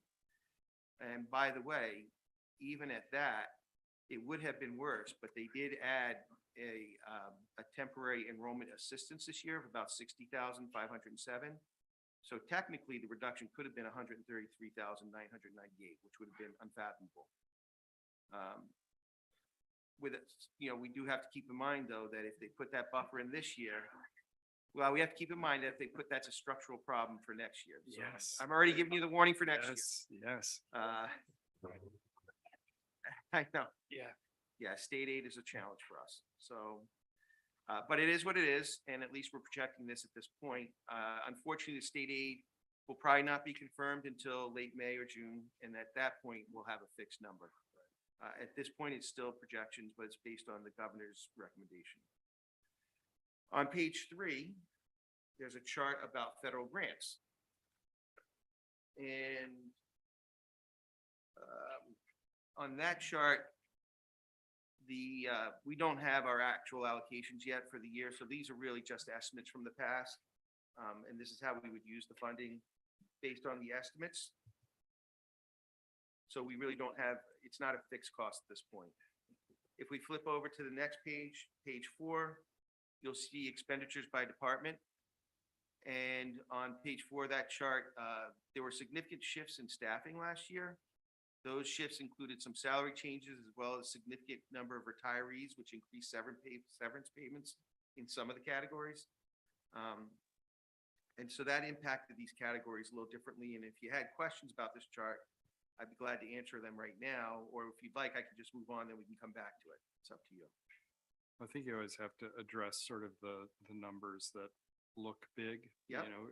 So the superintendent increase, Yep, so the superintendent increase is a result, it's the superintendent salary and legal. that's, the superintendent's salary went up, because I went from a 2-day employee to a 4-day employee. Sure, So that yeah. doubled. But also our legal expenses have gone up in the last 2 years. They've been significantly higher. Okay. And you can see that when we get to the line item budget. Mm-hmm. And some of them though are just shifting, like I said, the central office, you see it's negative. That's because last year we had 4 severance payments. This year we only have 1, so it's less Right, right. expense. Yeah. But it's a result of the, Mhm. the retirees. And we added a bus driver in student support services, which is why that one's up. Because we went from a purchase service model to hiring a bus driver. Mhm. So you don't see it elsewhere, but it is reduced elsewhere in the purchase service area, right? And building ops. What's that? Building operations. Melanie, where would the purchase service be? No, he's asking Oh. about that. Oh. Building operations. That went up, we added a maintenance supervisor position to our budget. That was something That's right. I remember Mary Ann that. and I Yeah, talked yeah. about. Yeah. We also added we have brand new boilers, so there's gonna be a maintenance agreement on that. And so we wanted to make sure that we funded that as well. We have new equipment, we wanna make sure we fund it. So yeah, those are probably the biggies. Yeah. Yeah. All right. So then, that was expenditure by departments. We're moving right along. We can go on to the next page, page 5, which has the fund balance. So in this chart, you'll see in the third row, we ended fiscal year 22 with an assigned fund balance of $523,882. In the 8th row, you will see that we reserve 3.5%, which equates to about $197,361. And that's set aside for emergencies. So that would be our fund balance. And next, we have the salaries and benefits. There's not a chart, but there's a narrative, which I will just, Excuse me, explain a little Bob, bit. just for a layman, Yep. I assume that some of the allocations of the fund balance and capital reserves are pursuant to state requirements. I'm assuming. Yeah, well, I think there's, maybe you correct me, but GASB there's certain requirements as to what you can, how much you should put aside, what's appropriate to put aside and where we put it aside. And Well, I'll go- you know- these explanations. You know why I'm asking this, right? I mean, because someone will say, they have $530,000. Yes. Whatever, Of or course. whatever it is, but yeah. Yeah. So I just, Sure. if you would walk through that, that'd And be now great. I'm gonna see if Mary Ann's gonna contradict me, but so we'll see. My understanding is that a lot of schools actually carry a higher reserve for fund balance on their books than the 3.5% that the Block Island School does. For example, the town, you're familiar with our fund balance policy, which calls for a 15 to 20% reserve level as being prudent. But because of the really close relationship between the Block Island School and the town, Right. they are willing to carry that lower reserve level, knowing that we're all in the same boat. And at the end of the day, it's the same pot of money between the taxpayers supporting the town and funding the school. And that if they had an emergency that exceeded their available funds, we would be working with them hand in hand to address that situation. Is there anything you would add to that, Marion? Thank you so much. Sure. Excellent. So, next is salary and benefits, and like I said, I'll just paraphrase that paragraph, those paragraphs in that. This year, we're fortunate, we're not negotiating collective bargaining agreements, so this is a fixed cost. Any variability we have would be in retirees or benefits, but that's minimal because we only have one retiree at this point. So we don't expect there to be a lot of variability in salaries and benefits. It should be very consistent. If we switch over to page 6, you'll see a chart on technology. And actually, this year, we're very close to what we were spending last year. Fiscal year 23 and 24, there's really very little change in the tech expenditures. And that's because last year we had a big refresh on the smart board technology. So we didn't need it this year, so we're not going to put it in there. So when we can, we try to, keep it as close as possible. If we go to the next page, there's the lunch budget. And this one is a real challenge. Because since COVID, the state has had free and reduced lunch for everybody. So we were getting the reimbursements, you're getting more participation because now it's free for everybody. So we really base this chart on pre-COVID numbers as far as how many people would participate in the program. So, but it is a challenge. This one's definitely a huge projection for us. So I just wanted to let you know that. And then hopefully, once we get back into the norm, we'll have those projections to work off of. And then, actually, if you flip to questions.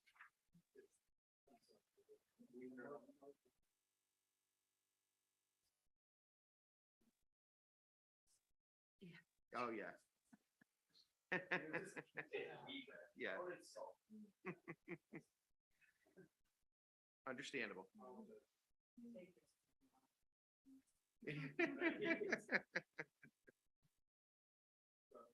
No worries. So, I'll summarize, there's a summary at the end, but we could flip over now to Appendix A, which is the line item budget that we traditionally provide.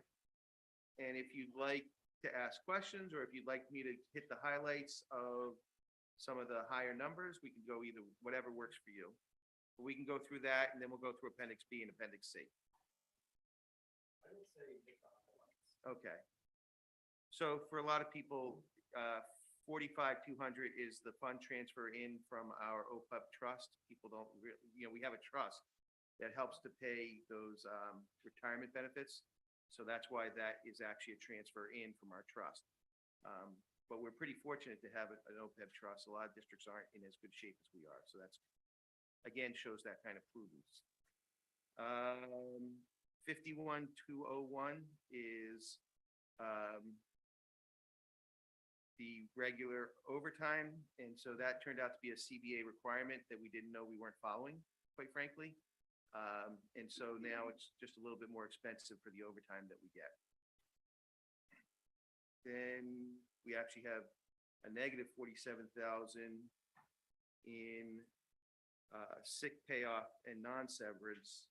And that is because we went down from the 6 retirees to 1. Remember I said we'd see it here? So now you're seeing that it's actually, that cost has gone down to us this year. Another big one that's up is health insurance premium. And that's up 59,000, but that's because the rate went up. And then we have health and medical, self-insured retirees. And so that also went up on page 1. Then if we go over to page 2, we actually see a reduction in speech therapists, but that's because that now went into salary before we were using it as a purchase service. So again, some of these things move from one area of the budget to another. Did I? What other besides the speech therapist went up?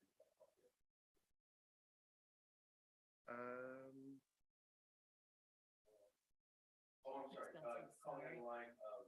Number Number 1. one. Wow, that is a big one. Okay. Yeah, the biggest one on the page. Yeah. So, Melanie, salary? Right. Yeah. The Well, but negotiated, the other big thing, like, my question was, any of speech these. therapist, I'm sorry. speech therapist, First was 20,000. Were there any other big buckets that went up there? I would say just the increase for the superintendent to 2 days. And that was how much? Roughly? Ballpark?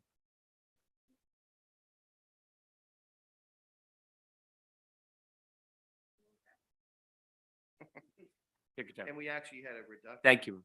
In administrative staffing too, that offset that, but,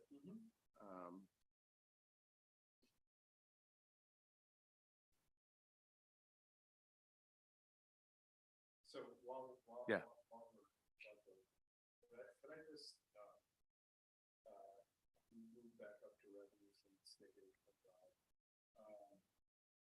is what we're seeing here, 141, that drops down to 119, goes up to 176. Is that sort of the COVID curve right there? Exactly. When COVID hit, our student population increased significantly because a lot of people knew that our schools were open. And so if they had a house here and they could work from home, Right. yeah. But 2020 was 119? I'm sorry, I'm on the same page. Page one. 43,101. This spreadsheet. Yes, yeah, just a few lines up.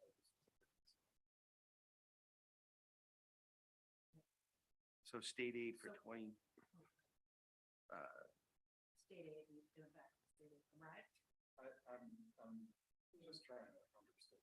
Yeah. And I the probably fluctuation. don't know all that. I just, this is curious about, we went down to 119 that 1 year. For 2012. It was like an anomalous year for some reason. Yeah, okay, it doesn't matter. So we were just talking about that salary line. Yeah. That 90,000 represents, the union contract, teacher Sure, union sure. contract in the town, that both were up 2.5%. Yeah, They're yeah. both- So that is around 50 in there. And then the difference involved is about 40,000. But also you went from 2 days to 4 days and bring it back. Right. Yeah, it's not just salary. Thank you. So that. The 90,000 is just salary, the benefits is not. Right. Right, but the 90,000 is just the Is salary. the collectively bargained and then the Right. addition of days versus. Yeah, and then the speech And the speech, 20,000. moves to a person instead of a purchase service. Is the bus driver. Yeah, we moved the bus driver. Oh, no, Thank you. sorry about this. No, Okay.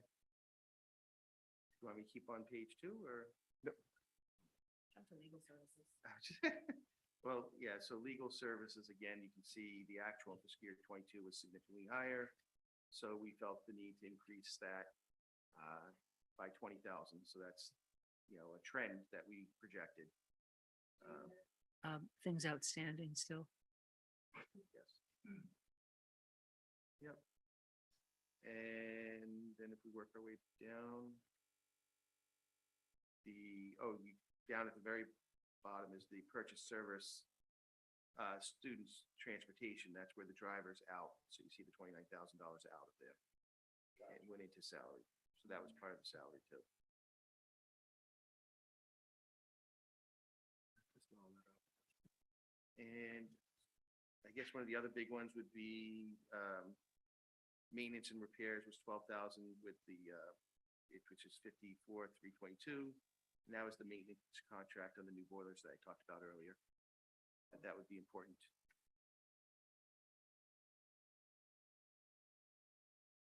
And then on page 3, we've got an increase for $5,000, but that's for a sports banquet that we used to hold and we haven't held during COVID. So we felt the need to put that back in. We actually reduced the textbooks by 20,000 because we had a curriculum mandate last year to make sure that we upgraded all of our curriculum to high quality curriculum based on ed reports. And so we don't have that mandate. So when we don't have a mandate, then we can reduce that budget line item. And you'll see a $11,000 increase in furniture and fixtures. And I talked earlier about the need to upgrade some of our older furniture in the school. And so that's really mostly furniture. And then $10,000 in the transfer out for the lunch program because we did need to hire a cashier for, I think, a couple hours a day. So that increased by $10,000. So if there's any other line items we'd like to talk about, I missed, oil is up That would be heating fuel. And we have that up about $9,000. And again, that's based on the trends.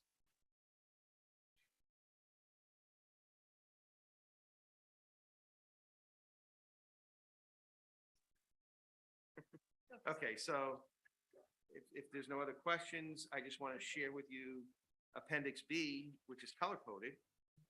Appendix B really shows the how the budget reduction process was reduced from 7.1% down to 4%. You'll note the color coding shows the yellow items as postponed, the red items as eliminated, and the green items as alternative source of fundings that were used, which is, yeah, we were pretty excited that we were actually able to find other grants that came along to help us fund some of these things. And then Appendix C is the last page, and those are the staff requests that we still have in the budget. And they do include a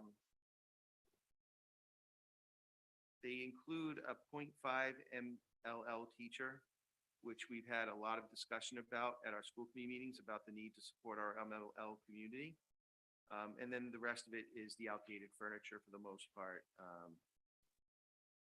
And these are the items that are still in the budget.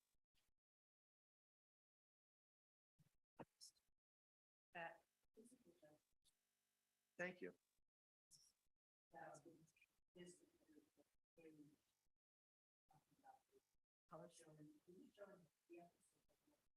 That's, yeah, thank you. Yeah, it's, it's not easy on the school committee. They have a lot of tough decisions to make.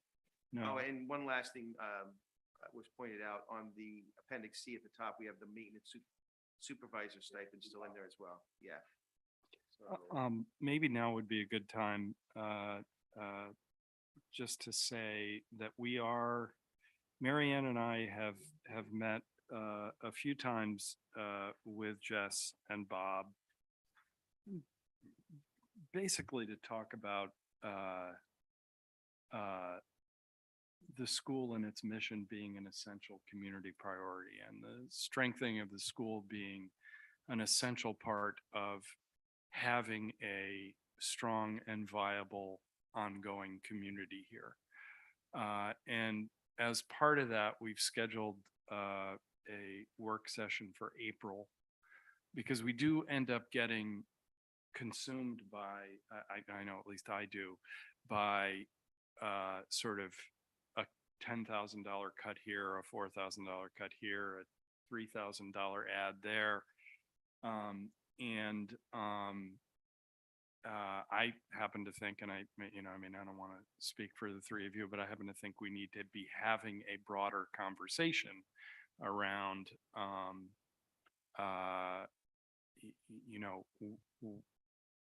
what does the community want the school to be, and what are the investments we need to make to get there? And that may be a lengthy conversation that goes well beyond whether we have,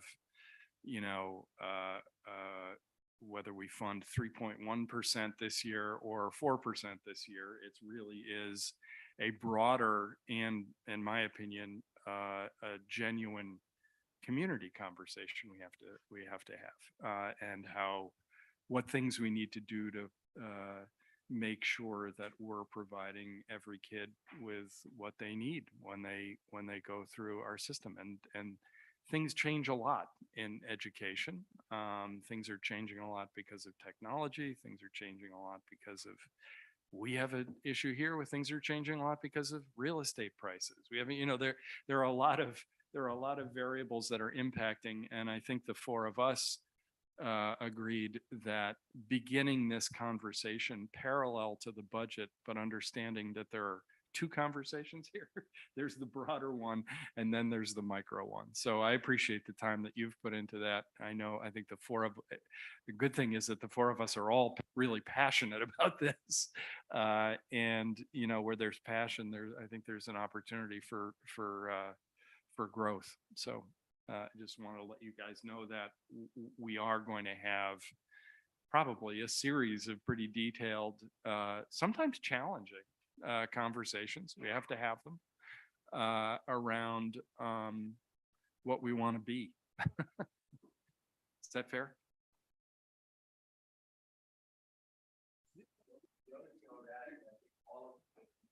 The other thing I would add, and I think all of us were there, Molly, who's not here tonight, was at a number of the meetings, is that many of the town council members attended school committee meetings and saw the green, yellow, whatever that is, color, moving around. And I think it doesn't go unnoticed that how hard and how many discussions and that 0.5 MLL was discussed a lot, and all of it was. And so I appreciate the work that the school and a lot of the teachers who were there, everybody put into trying to come to a budget. And, you know, I wish it weren't 4% because we all know that that's our ceiling, but I think you guys have really scrutinized a lot to get there and appreciate the work that went to do that. Thank you. So I, yeah, I think, Remind you that no, the town's recommendation. the town's recommendation, but that's not what I was going to say. Now that you brought it up, I wasn't even gonna go there tonight. I did a really quick check, and once I did it, it came back to me. The drop that you saw, the 119,000, and Melanie, this might come back to you. That was in 2020. That was when COVID hit and schools were closed, and they dropped that state aid. And the last quarter they made, they didn't reimburse because the state wasn't getting Oh, tax money and stuff gotcha. like that with closing Yes. of the restaurants and stuff like that. So everyone's state aid across the board was dropped Gotcha. by, I think it might have been what they should have gotten in that period when the schools were closed. Yeah, so it was, that was Gotcha, the reduction. gotcha. As, I'm pretty sure that's. Sorry to burden you with that. It just stuck No, out. it's- Yeah, it's- yeah, yeah. It had to Yeah, be a reason. right, right, right. Yeah. Not COVID, though, didn't make it. It wasn't a plan, yeah. He said he is, what's this? It's like, you know. Martha was ready to march to ride to get our money back. Can I wrap up a little bit? Please. So Yes. page 8 is the one page that Bob just sort of went over and come back to, but I think it really shows, and that 4% sort of not what we have to play with, also appendix C. It's sort of that. So obviously, a lot of what we ask for in that 4% is contractual. There's no, Right. we can't change it. There's a few things that we can, there's a few things that we added that should the town not be able to fund the school at the 4% that they asked for, which we can look at the budget and see that that's not what's recommended right now, where we would have to find that $50,000 if we wanted to not go into reserves or whatever. So those, one of the two big things were the maintenance position at 12,000 and the halftime MLL coordinator. And we did just have a presentation last night at our school committee meeting that outlined pretty clearly that our MLL students are not getting what's required by RIDE. Depending on how you test, you're required at a certain number of MLL hours. And we are not meeting that for our 18 students that are in the program currently. So the halftime, we're trying to get creative, but the halftime MLL teacher, we wanted to be full-time, and then we said, well, we'll make it a halftime to get into this budget. I'm not saying that would get cut. I'm just saying that's, Sure. you know, it's a big thing. I don't know that everybody realized until last night. I mean, I do know we realized it's a problem and we wanted to correct it, Sure. get it closer. I definitely believe that the school committee thought that we were in compliance. So we Sure. found out last night that we're not. So the school's already working on getting more creative to fix that problem so we come into compliance, but you know. What we're are gonna have the, to fund that what are position. the non-education? I mean, I understand it's kids' education that's most important, but what are the what are the penalties for not, what are the implications of that or consequences of Not that? meeting the. Yeah. Well, student test scores, especially for that population, are low, and then, they're not succeeding where we want them to be. Oh, Yeah. that's a given Yeah. for me. Yeah. I'm just curious about, as a practical matter, does RIDE say, shame on you, get better? Or does RIDE say, we're only going to give you, well, exactly, So I'm just curious Sure, about it's part what of kind the- of stick they wield, I guess, is Yeah. the, it's part of the star rating. That's part of it. Yep. Is their performance. And they can come in, and Pat, I think I could hear Pat ready to talk, like they did in Providence, right, Pat? They did come in and they audited the program and they, made the town, the city in Providence comply. So they could come in.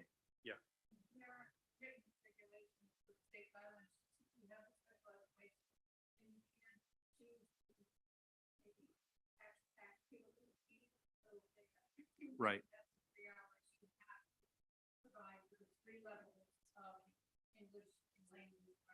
Sure.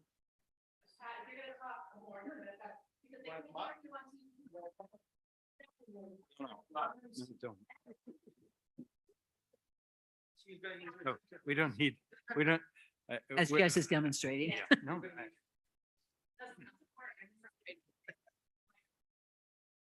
but there are practical implications. There are, that there are are sig- financial Yes. implications. There are Yes. legal implications. Yep. And the one thing I thought in coming here tonight is certainly we as a committee make some choices as to how we spend our monies.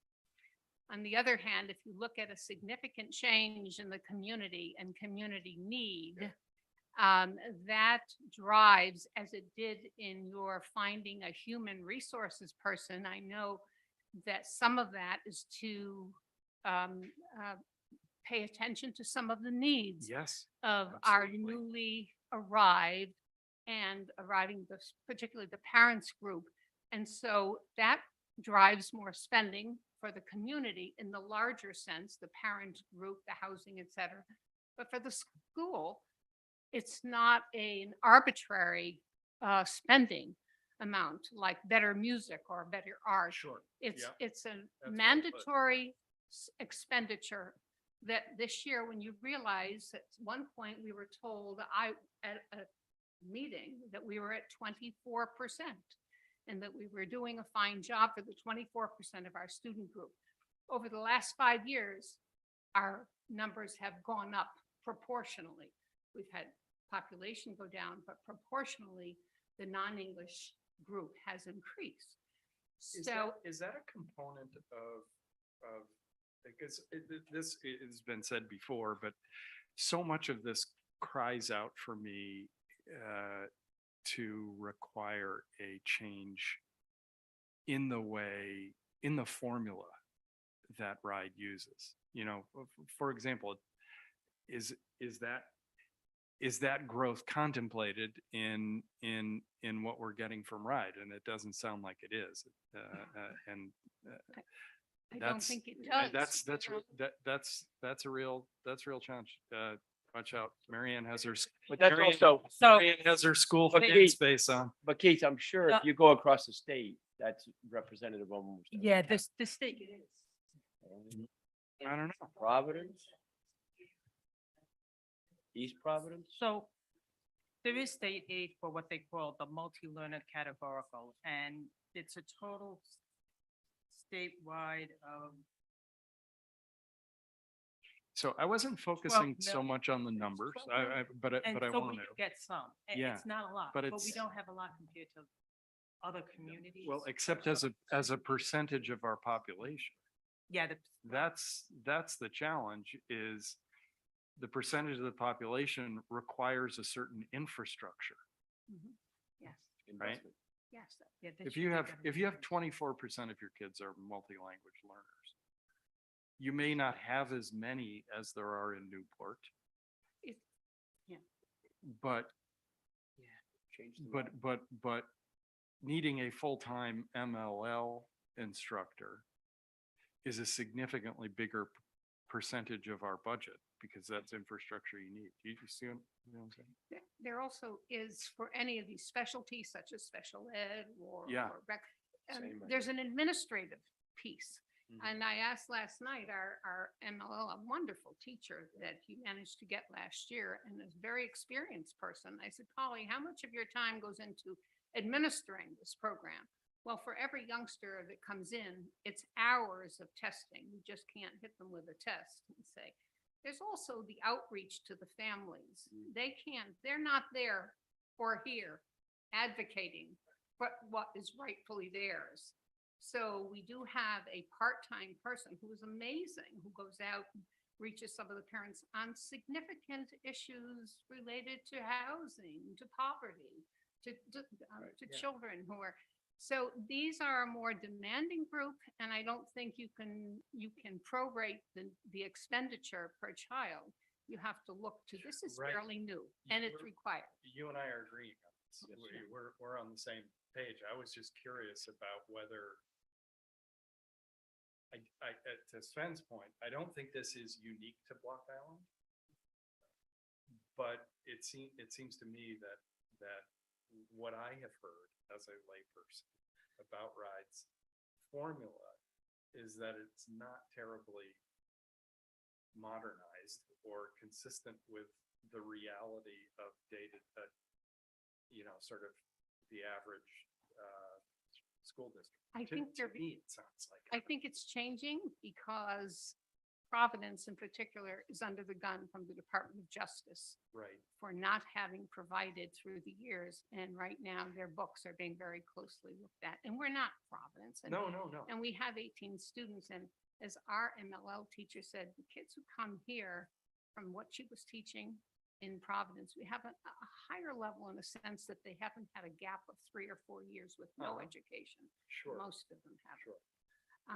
And so it's apples and oranges, but we do have a number, and we added up the number of hours that we are required to give. This is just a starting place. This is required by the state regulations, which I'm going to give you it's an 18-page piece. This is the state regs and guidelines. The number of hours we should be providing are right now in half. We do not, and she was very clear last night. She's not a complainer. We barely get to half of those hours with the students. Remember, we have small classes and they have to go with the group. You can't put a first grader and an eighth grader together who may be newcomers, or you have specific academic subjects at the upper grades. How are we, those kids, if they're new arrivals, we've had 2 new ones recently, they are required to have 3 hours per day of time with their learning. And so then you understand we have a challenge ahead, and I think we can meet it. Joanne Warfel, who is our former retired now, and she's has a wealth of information that I'm sure can be called upon to provide. So I'm thrilled that things are moving. So much for retirement. It's been 20 years since I've been. Yeah, we need her. Thank you. Thank you. Thanks. So as far as what we get from the state for MLLs, in this funding formula for next year, we're being given $961. And that's based on our March data from last year when we had 13 students, 13 ML students. And the problem is that's multiplied by our state share ratio, which is where the property values come into play. So that's why. So we got $900. $961. Gotcha. For 24 kids. 13. That was. This So is we last might year's go up to March data. $1,200. Actually, it'd be 1,900. So that's a challenge. Right, Is that funny, for people, when you're a small district, you show the small number of kids, doesn't add up with a big district. Lots of kids, it adds up.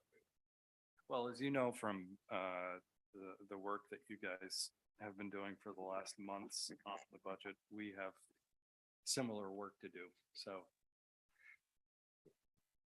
get it. But Sven? Right. I guess, Bob, and it was discussed a lot in the meetings that I attended with the school board. And at a macro level, so let's stay macro for a moment, and then if you want to dive down, how is this budget affecting the star rating? So again. And I mean, Yeah. we talked about MLL, but I'm not quite sure if it actually gets us out of the hole or the hole's deeper than that problem. So could you help me with this? Well, I think that's one piece of the star rating problem. I mentioned that, I actually started off highlighting our internship program. Yes, I got the So- pictures on the, or the. Yeah, yeah. So plumbers the on front. one of the problem, we have multiple problems in the Yeah. star rating that we have to address. And the MLLs are one that we really want to do everything we possibly can. We also, other districts have much more advantages for kids to take AP courses, to take dual enrollment courses. The state offers them for free, but you have to drive to CCRI. Our kids can't drive to CCRI. They can do online ones, but the state offers them on a first, actually like a lottery basis. So we're working with the state, we've been meeting with, ever since that star rating went down, we've set up several meetings to say, okay, our kids don't have and the vocational program is considered an advanced program. So we don't have the chances at advanced programs. Can you give our kids first priority on those online virtual courses through the state? Can you consider our internship program like a vocational program? And they said, well, we can if you change the program. And so they're giving us advice as to how we can make our programs fit their mold to increase that star rating. So those are just some of the complexities that we're working on with the Department of Ed so that they understand that we are on an island. Our kids need resources, and sometimes we can't get those resources being on an island. We can't get our kids to a vocational school because the vocational schools are considered like an advanced course, like Right. advanced placement, because it's special. Good. And you want your kids to have as many opportunities and specialties as you can. And so those are the things that we're working on to help improve that star rating. Those are a very important part of it. Serving the MLL population is a very important part of it. Making sure we serve our students with IEPs is a very important part of it. We have a lot of service that we have to provide and do it for this, ethically, we should be doing this anyway. Of course. Yeah. For everybody here, I'll never forget, and one of the meetings, it was really regarding housing and the whole issue of affordable housing levels. And within the, I think it was the Senate hearing, half the discussion was how Block Island is different. And you actually, all of us were sort of like, of course, and half the people in the room were thinking, oh, I guess that isn't transferable. So I do think there is a whole educational process about that. That's a part of the reason we're investing in lobbying. Yeah. Is, Yeah. To be better able to be making these cases to the right people. I think over time, over the near term, I think looping our lobbyists into some of the challenges while the state legislature is making appropriations decisions, I think makes a lot of sense. Because it's a long-term education project. Thank you, guys. Thank you.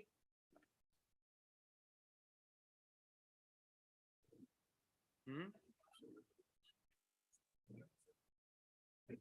Hmm? Right, yes, yeah.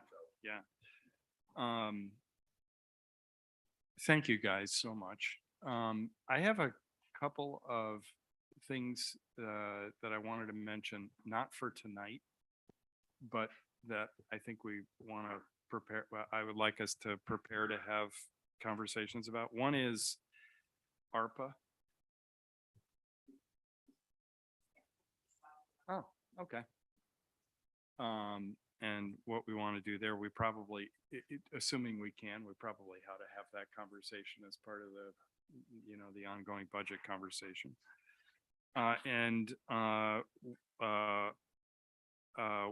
When we expect reval, what the sort of status of all that is.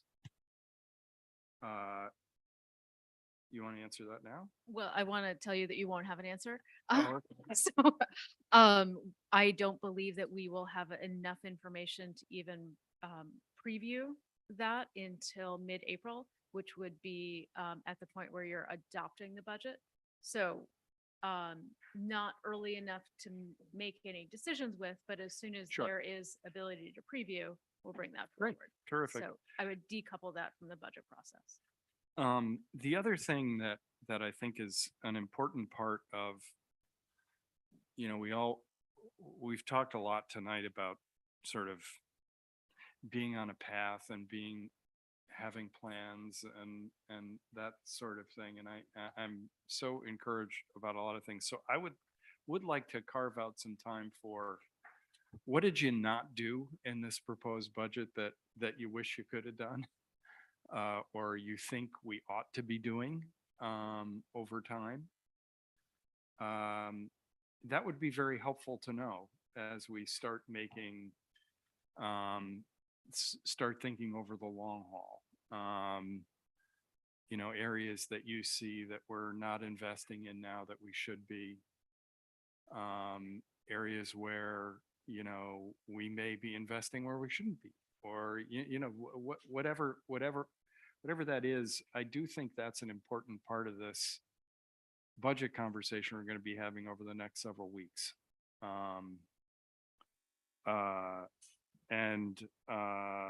That includes, by the way, revenue. To me, it's not just expenditure. It's, you know, what things are we doing to ensure, you know, we're going to be in Providence. I'm going to be in Providence this week to talk about a property tax bill. But what sorts of things should we be doing or looking at over time? Whether that's moving to more user fee type situations, or, you know, what have you. I think we should be having that conversation, even if we're not intending to adopt anything, because if there's something we need to be working on over the next year or 18 months in that regard, let's do that.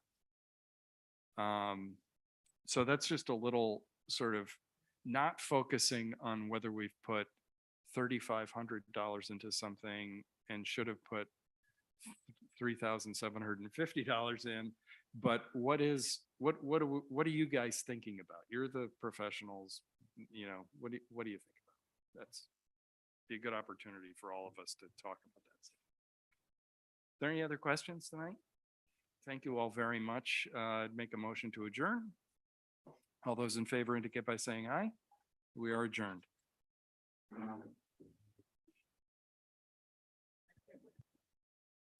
Just for the council, I will send around the community support requests for each of the entities so that you have those to prepare.